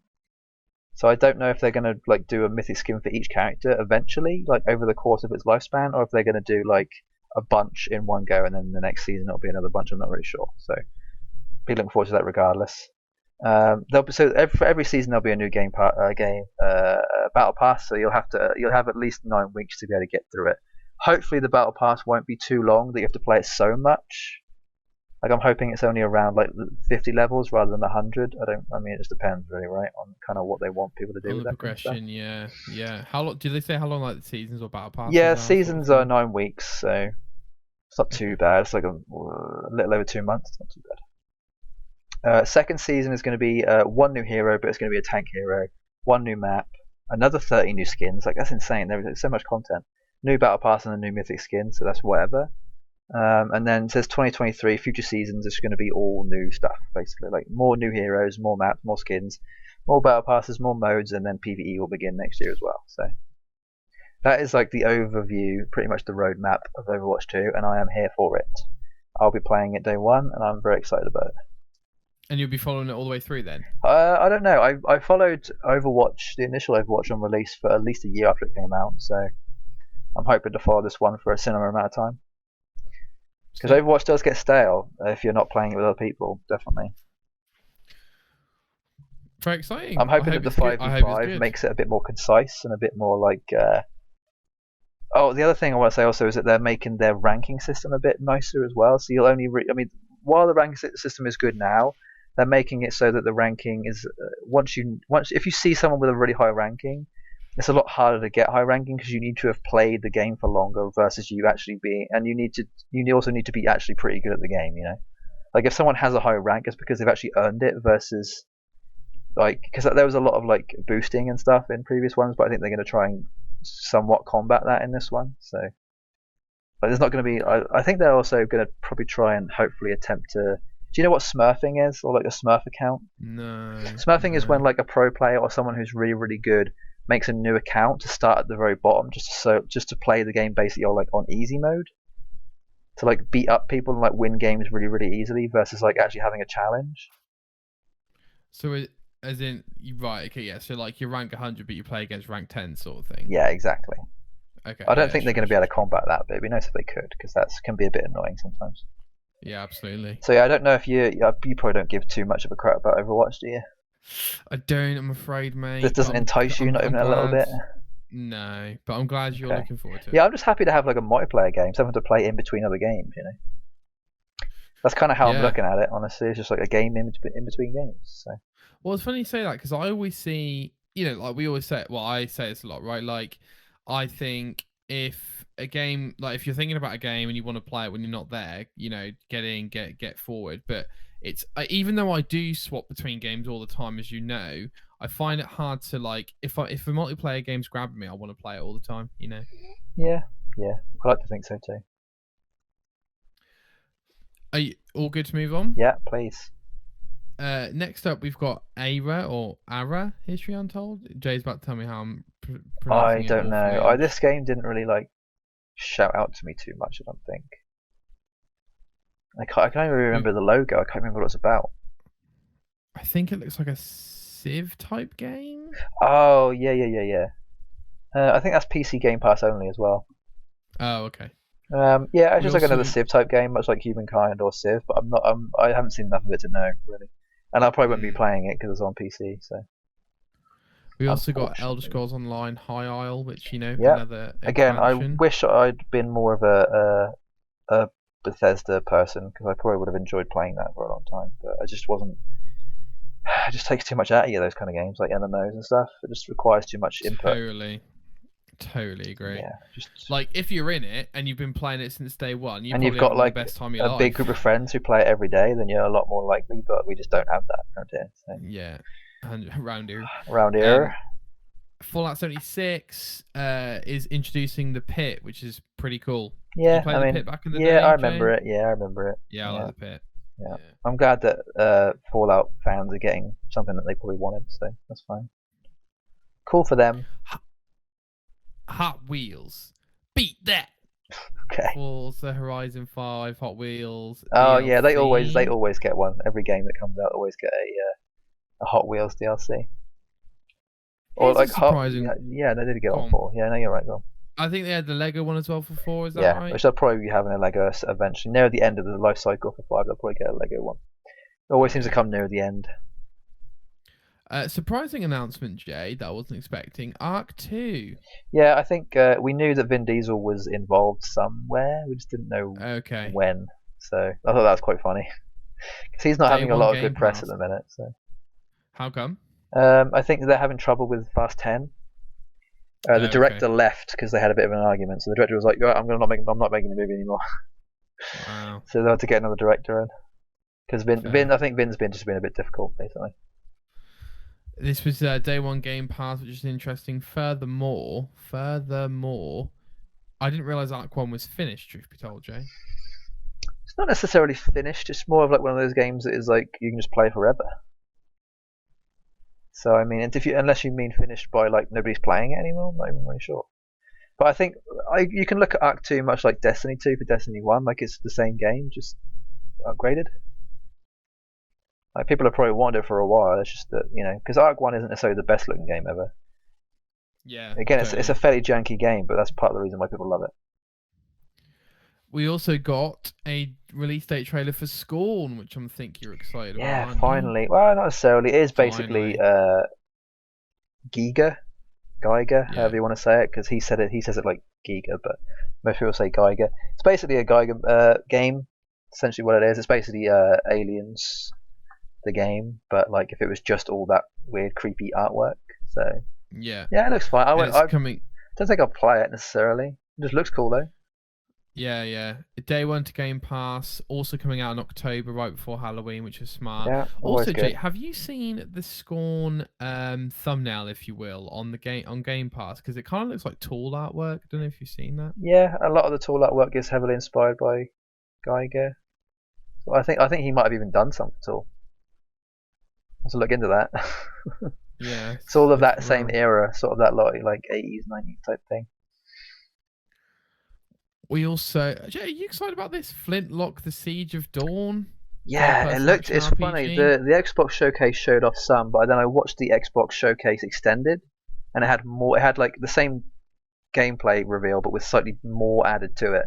So it had like little snippets of like extra stuff. They showed off like the skill trees and like things like more of the RPG elements, and it actually does look fairly interesting. Is it Game Pass? Do we know? Yeah, day one. Yeah, I'll be playing that then, definitely. It looks interesting. And again, it's like a very new worldy type looking thing, so yeah, I'll try it out definitely. Looks fine. Another interesting trailer we had here: a new action strategy game, Minecraft Legends. Yeah, I was surprised by this. I was like, what the hell are they going to do now? It does look quite interesting. Again, Minecraft fans are going to be going insane. Right. But not my cup of tea.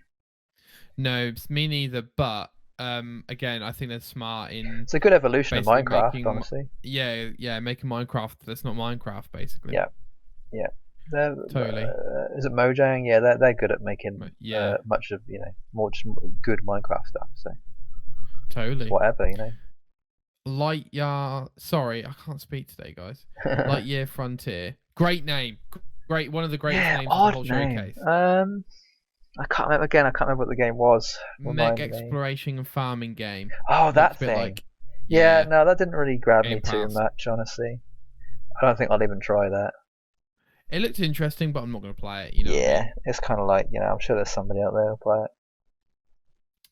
Gunfire Reborn, a shoot 'em up roguelike, coming in October 2022.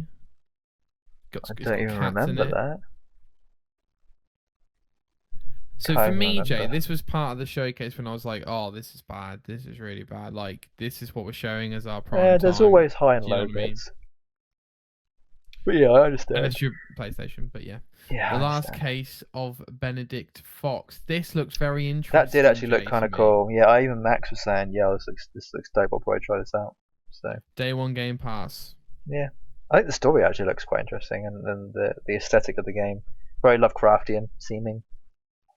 Agreed. Which is what you want in a lot of games. Lovecraft's always good aesthetic.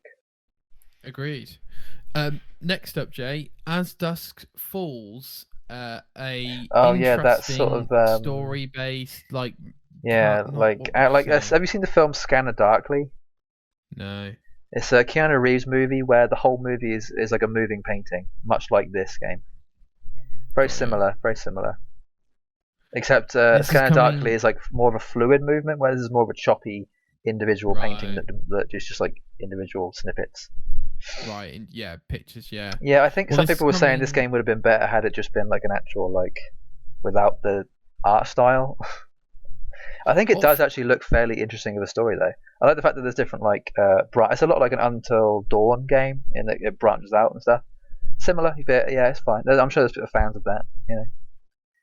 Yeah, absolutely. I won't be playing it's coming out a month tomorrow, which is interesting. Game Pass Day 1. Jay, I've actually pre-installed this game because when I first saw it, I was a bit like you, where I was like, why isn't it just a Telltale game sort of thing? Yeah, basically. But actually, I'm going to be honest, Jay, the trailer fucking sold me. Really? I was like, this sounds really interesting. There were aspects. Sounds good. Definitely. There were bits of it where I was like, oh, that actually is... This. I know what I thought. I actually thought there'd be a better TV show. It was like a really good TV show to me.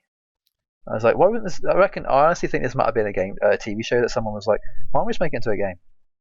Maybe. It's kind of what it feels like to me at this point. It feels a little bit like Quantum Break with that whole TV show thing they try to do. Right. Very similar. A game that I don't give a crap about, but Jay's very excited about. Naraka Blade Point. Yeah, I got that pre-installed. 23rd of June. Boom. Definitely. I played it on PC. I loved it then, and I'll be playing it on console as well. And they're adding a campaign mode as well, which is pretty cool.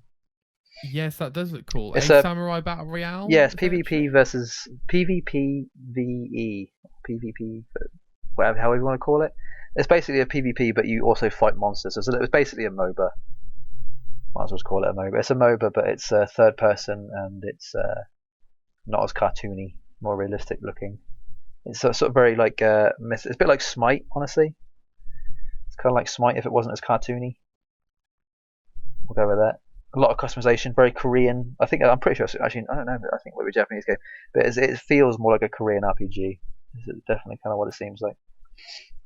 But yeah, I'll be playing that. It looks fun. I'll have to let you know on that one. Yeah, do. No, please do. I was just about to say that. Jay, interested to see what you thought of this one. We got Obsidian's next game, which looks a bit more sort of towards the grounded sort of game. Pentiment, which is about a narrative game about a traveling artist. A bit like storyboardy, but yeah, what did you think about this game, Jay? I was shocked that Obsidian were making it, truth be told. Remember what it's called again? Pentiment. What was it about? Like the bishop. Okay. The one with the bishop. Should we have a look at the trailer, mate? Have a look at the trailer. I'll give you. I'll stall while you look at the trailer. I genuinely can't remember. I'm pleased that Obsidian are getting the creative freedom to make a game like this. At the same time, I'm thinking like, okay, this is interesting. Oh, that thing! Jesus. Yeah. Oh, if it's got puzzles in it, I won't be interested. But it could be interesting. But I'd rather they make something else personally. But alas. It was a bit like, you know, those like old English tapestries, like the Battle of Hastings tapestry. It looked like that, but if it was a game. Yeah. It looked. There was honestly a moment where I went to myself, "Do I want to play this game?" It's Game Pass now.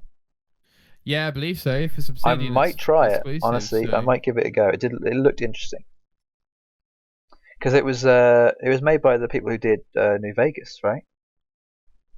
Obsidian, yeah, they did. Obsidian. I mean, they did, yeah.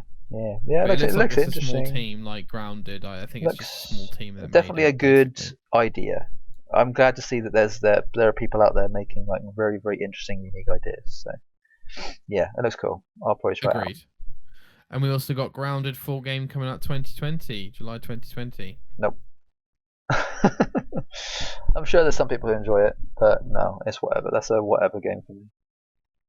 Ereban Shadow Legacy coming to Game Pass day 1. Remember this game? No. This is my point, Jay. This showcase. I'm not so sure it's that good. How do you spell it? Forgetful games, you know what I mean? No, but it's the I don't know how to explain Legacy? this. Yeah, you best just Ereban Shadow. Oh, that thing. The Shadow game. Yeah, that was quite interesting. That's a little bit. There was a game that came out a couple of years ago that was all about shadows, wasn't it? Can't remember what it was called, but it seemed like an upgrade to that, really. A bit more of like a 3D version of that. Because one before I was think I know just what you're on 2D, about. but I think this one is like basically the 3D upscale, upgraded version of that. So it looks interesting. I don't think I'd play it, but it looks interesting. Yeah, Diablo 4. I was So actually honestly I wasn't expecting it. Just funnily enough, I honestly forgot that Xbox bought Activision Blizzard. I was like, oh god, yeah, yes, this is the thing. Xbox, my god. right. It's funny, like Well, whenever you go to watch an Xbox showcase, sometimes you look at like the predictions, but I didn't even look at a single prediction. So I think that's probably another reason why I was kind of like more excited me about the too. whole thing. Because I think if I'd looked at that, I'd probably been like, oh yeah, that exists. But because I waited until it actually came up, I was like, oh my god, that exists. You know, it was like a different reaction. Yeah, Diablo 4 looks amazing. Looks a lot grittier, much like how when we saw it the first time round. And Yeah. we didn't see a release date. I mean, technically it said within 12 months, right? That is right. So I reckon this According will to Xbox. probably be a Crossplay as well. March, April, May. And cross progression. I don't know when this. I honestly think it might even come out July next year. Do you think that's too soon, by the way? No, the game's looking pretty close, I'd say. Yeah. I think the only thing I'm worried about is length of game, but I'm pretty sure they said the game is because the game's open world now. Right. It's not as linear. You can actually play any of the missions in a different order, I think. Or you can go different areas in different orders. So it's actually a little bit like a Mega Man game. So yeah, I'm actually excited about that. I just want to get into it right now. You know, I want to play Diablo 4. Diablo Immortal kind of has bummed me out a little bit, so I kind of just want to play a good Diablo game at this point. Jay, the only thing negative I have about this was I thought the cinematic trailer was just not Diablo. Like, we got to the end and I was like, wait, what? Are you talking about the Diablo cinematic from this one? From this one. Oh, right, because they were showcasing. Yeah, so when it first came out, I was like, I actually wasn't sure if it was Diablo or not. I was like, is this Diablo? That's what I mean. I think it got there eventually. Yeah. But I wouldn't necessarily say that's a bad thing. I think that's more of a good thing in that they kept you guessing. Like I'd say that's more of an actual that's true. pro and we don't get that con. often, right? Yeah, like I'd rather announcements like leave you guessing until you see the logo. Like that makes it more exciting for the audience, I'd say. So that's a good thing if you think about it. At least from my perspective, I'd say it's a good thing. Yeah, I mean, I know it's going to come day one Game Pass, no doubt. Dude, the fact that's on Game Pass that makes me more hopeful for what you said before about what did you say? I was like arguing with you about how there's no way those games are coming to Game Pass. Call of Duty? Yeah, I was like, there's no way Call of Duty is coming. But that makes me like the fact that Diablo's on Game Pass made me go, hang on, Call of Duty might. A very slim chance. Like this, the 1% chance it might is now gone to like a 5% chance. You know, in my mind. So yeah, I'm a little bit more agreeing with you, but we'll see. Sea of Thieves got season 7 update. I thought the trailer. I loved. Yeah, the trailer was great. That was that was very up their alley. So I enjoyed that. I won't ever play the game, but cool. It felt very Devolver-esque, you know, like very on the nose, very breaking the fourth wall and all that kind of stuff. So. Sure. Did you watch their showcase, by the way? What, the Devolver one? Yeah. Yeah, I think so. Couldn't tell you any of the releases, but yeah, sure. I should clarify, Jay. I apologize. Diablo 4 hasn't confirmed to be on Game Pass. Oh, really? But I'm telling you it's going to be on Game Pass. Okay, well, fair enough. In that case, then it might not be on Game Pass. So apologies, but might not be. We also got Ravenlock coming day one to Game Pass 2023. Yeah, I can't remember this. I remember the name of that, but I seem to remember that intriguing me, or at least making me think that it either looked bad or good. I'm trying to watch the trailer online. It's not working, and now I've got a fucking advert. That thing. Yeah, what? This Alice in Wonderland inspired. That's what it made me think. Oh, okay. It seemed very much like Alice, but done differently.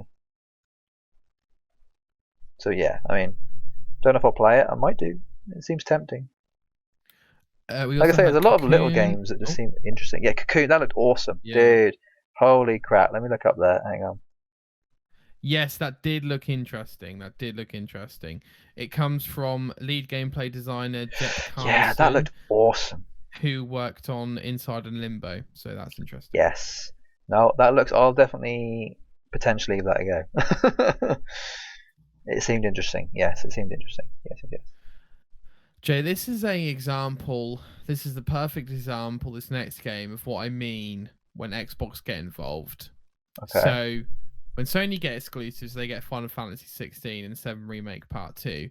When Xbox get exclusives, they get Team Ninja's Wolonged Fallen Dynasty. Yes.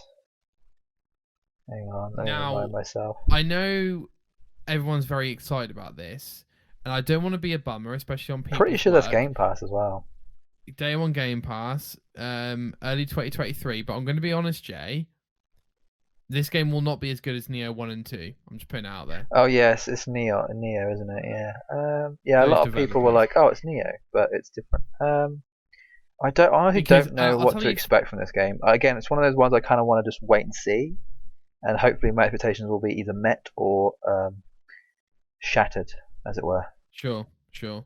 I just don't think it will be. Like, as soon as Xbox get involved, but alas, it looks like a PlayStation game to me. That's what made me more interested. I was like, oh, this is a PlayStation game that's coming out on Xbox. Why? Right. Interesting, but okay. I hope it is just that. I hope they were making it and they were like, it goes wherever, Yeah. Persona J finally coming. Yeah, that to was Xbox interesting. Game Pass. Persona That's 5 I'll probably play because I've always wanted to play it, but I've always wanted to play the Royals one rather than the old one. Because the Royals one, the Royal one is like basically like the upgraded version. So I'll probably that one's like an 85% chance of me playing, I'd say. Fair. Probably won't touch 3 and 4, but yeah. Yeah, I might touch 4, but I'm not sure whether to play them yet, Jay, because obviously they're time-based games, aren't they? Which stresses me out a bit. I don't know. I haven't gotten into it enough for me to like really know. So I honestly might just go because I still struggle with the thing of like wanting to get trophies and achievements on games. So I kind of just want to play it without even like thinking about it. Oh my god, you can't. I struggle. Yeah. I struggle. Oh my god, no. We're nearly finished, guys. We're nearly there. I believe the last thing, depending if my laptop will load. Yeah, the last thing we've got, Jay.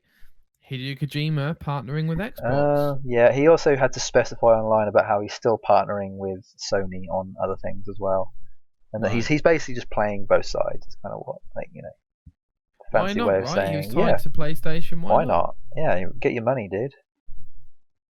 Jay, this was another thing that frustrated me a lot because this was hi guys, we've got a project with Xbox. Yeah, but it's Hideo Kojima. We don't know what it is. Yeah, but Jay, his name is big enough to warrant that of an announcement. True, but had it been like a random small developer, we would have been like, huh? Oh yeah, no, totally, I get that. But let's be honest, Jay, it's not going to be as good as Death Stranding. Well, we don't know. I know we don't know, but it won't be, will it? Well, you didn't like Death Stranding. No, I didn't know. So if anything, this game has to be better. To a degree. I mean, this is funny. I still don't think you realise that it's still Kojima Productions. It's the same company making the game.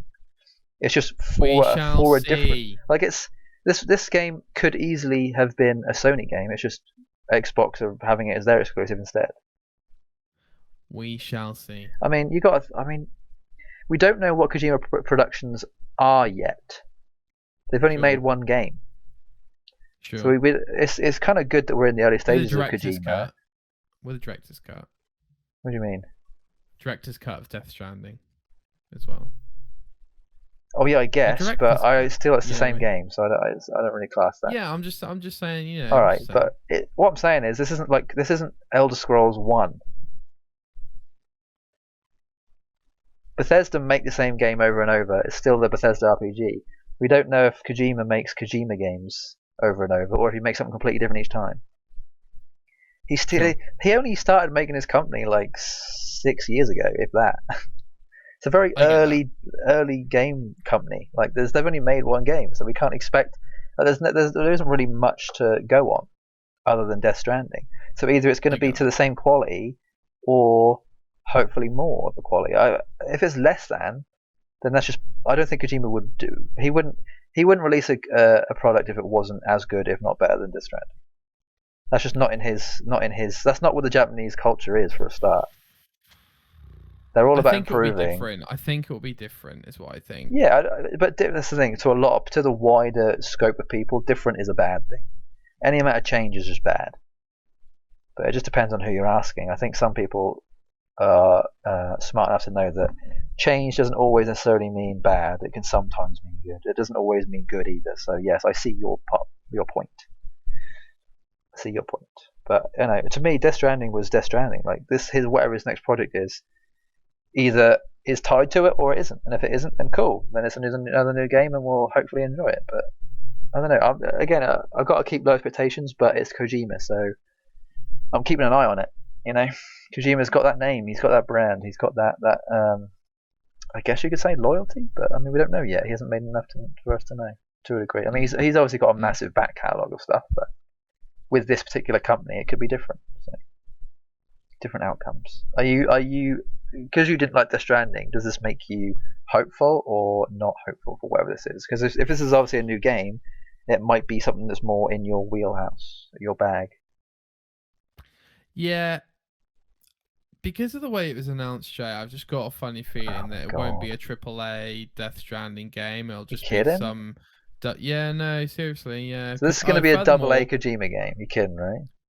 No, because frankly, if he's still partnering with Sony, there's no way that this new studio is making like 2 games at once, in my opinion. Well, and if maybe he isn't. Maybe he's making this and then making another one with Sony in 2026, like you say. Maybe. I don't think he's got enough people. I don't think he has enough of a team to make 2 games at the same time. So I don't think we can expect 2 games out of him, one for Sony, one for Xbox.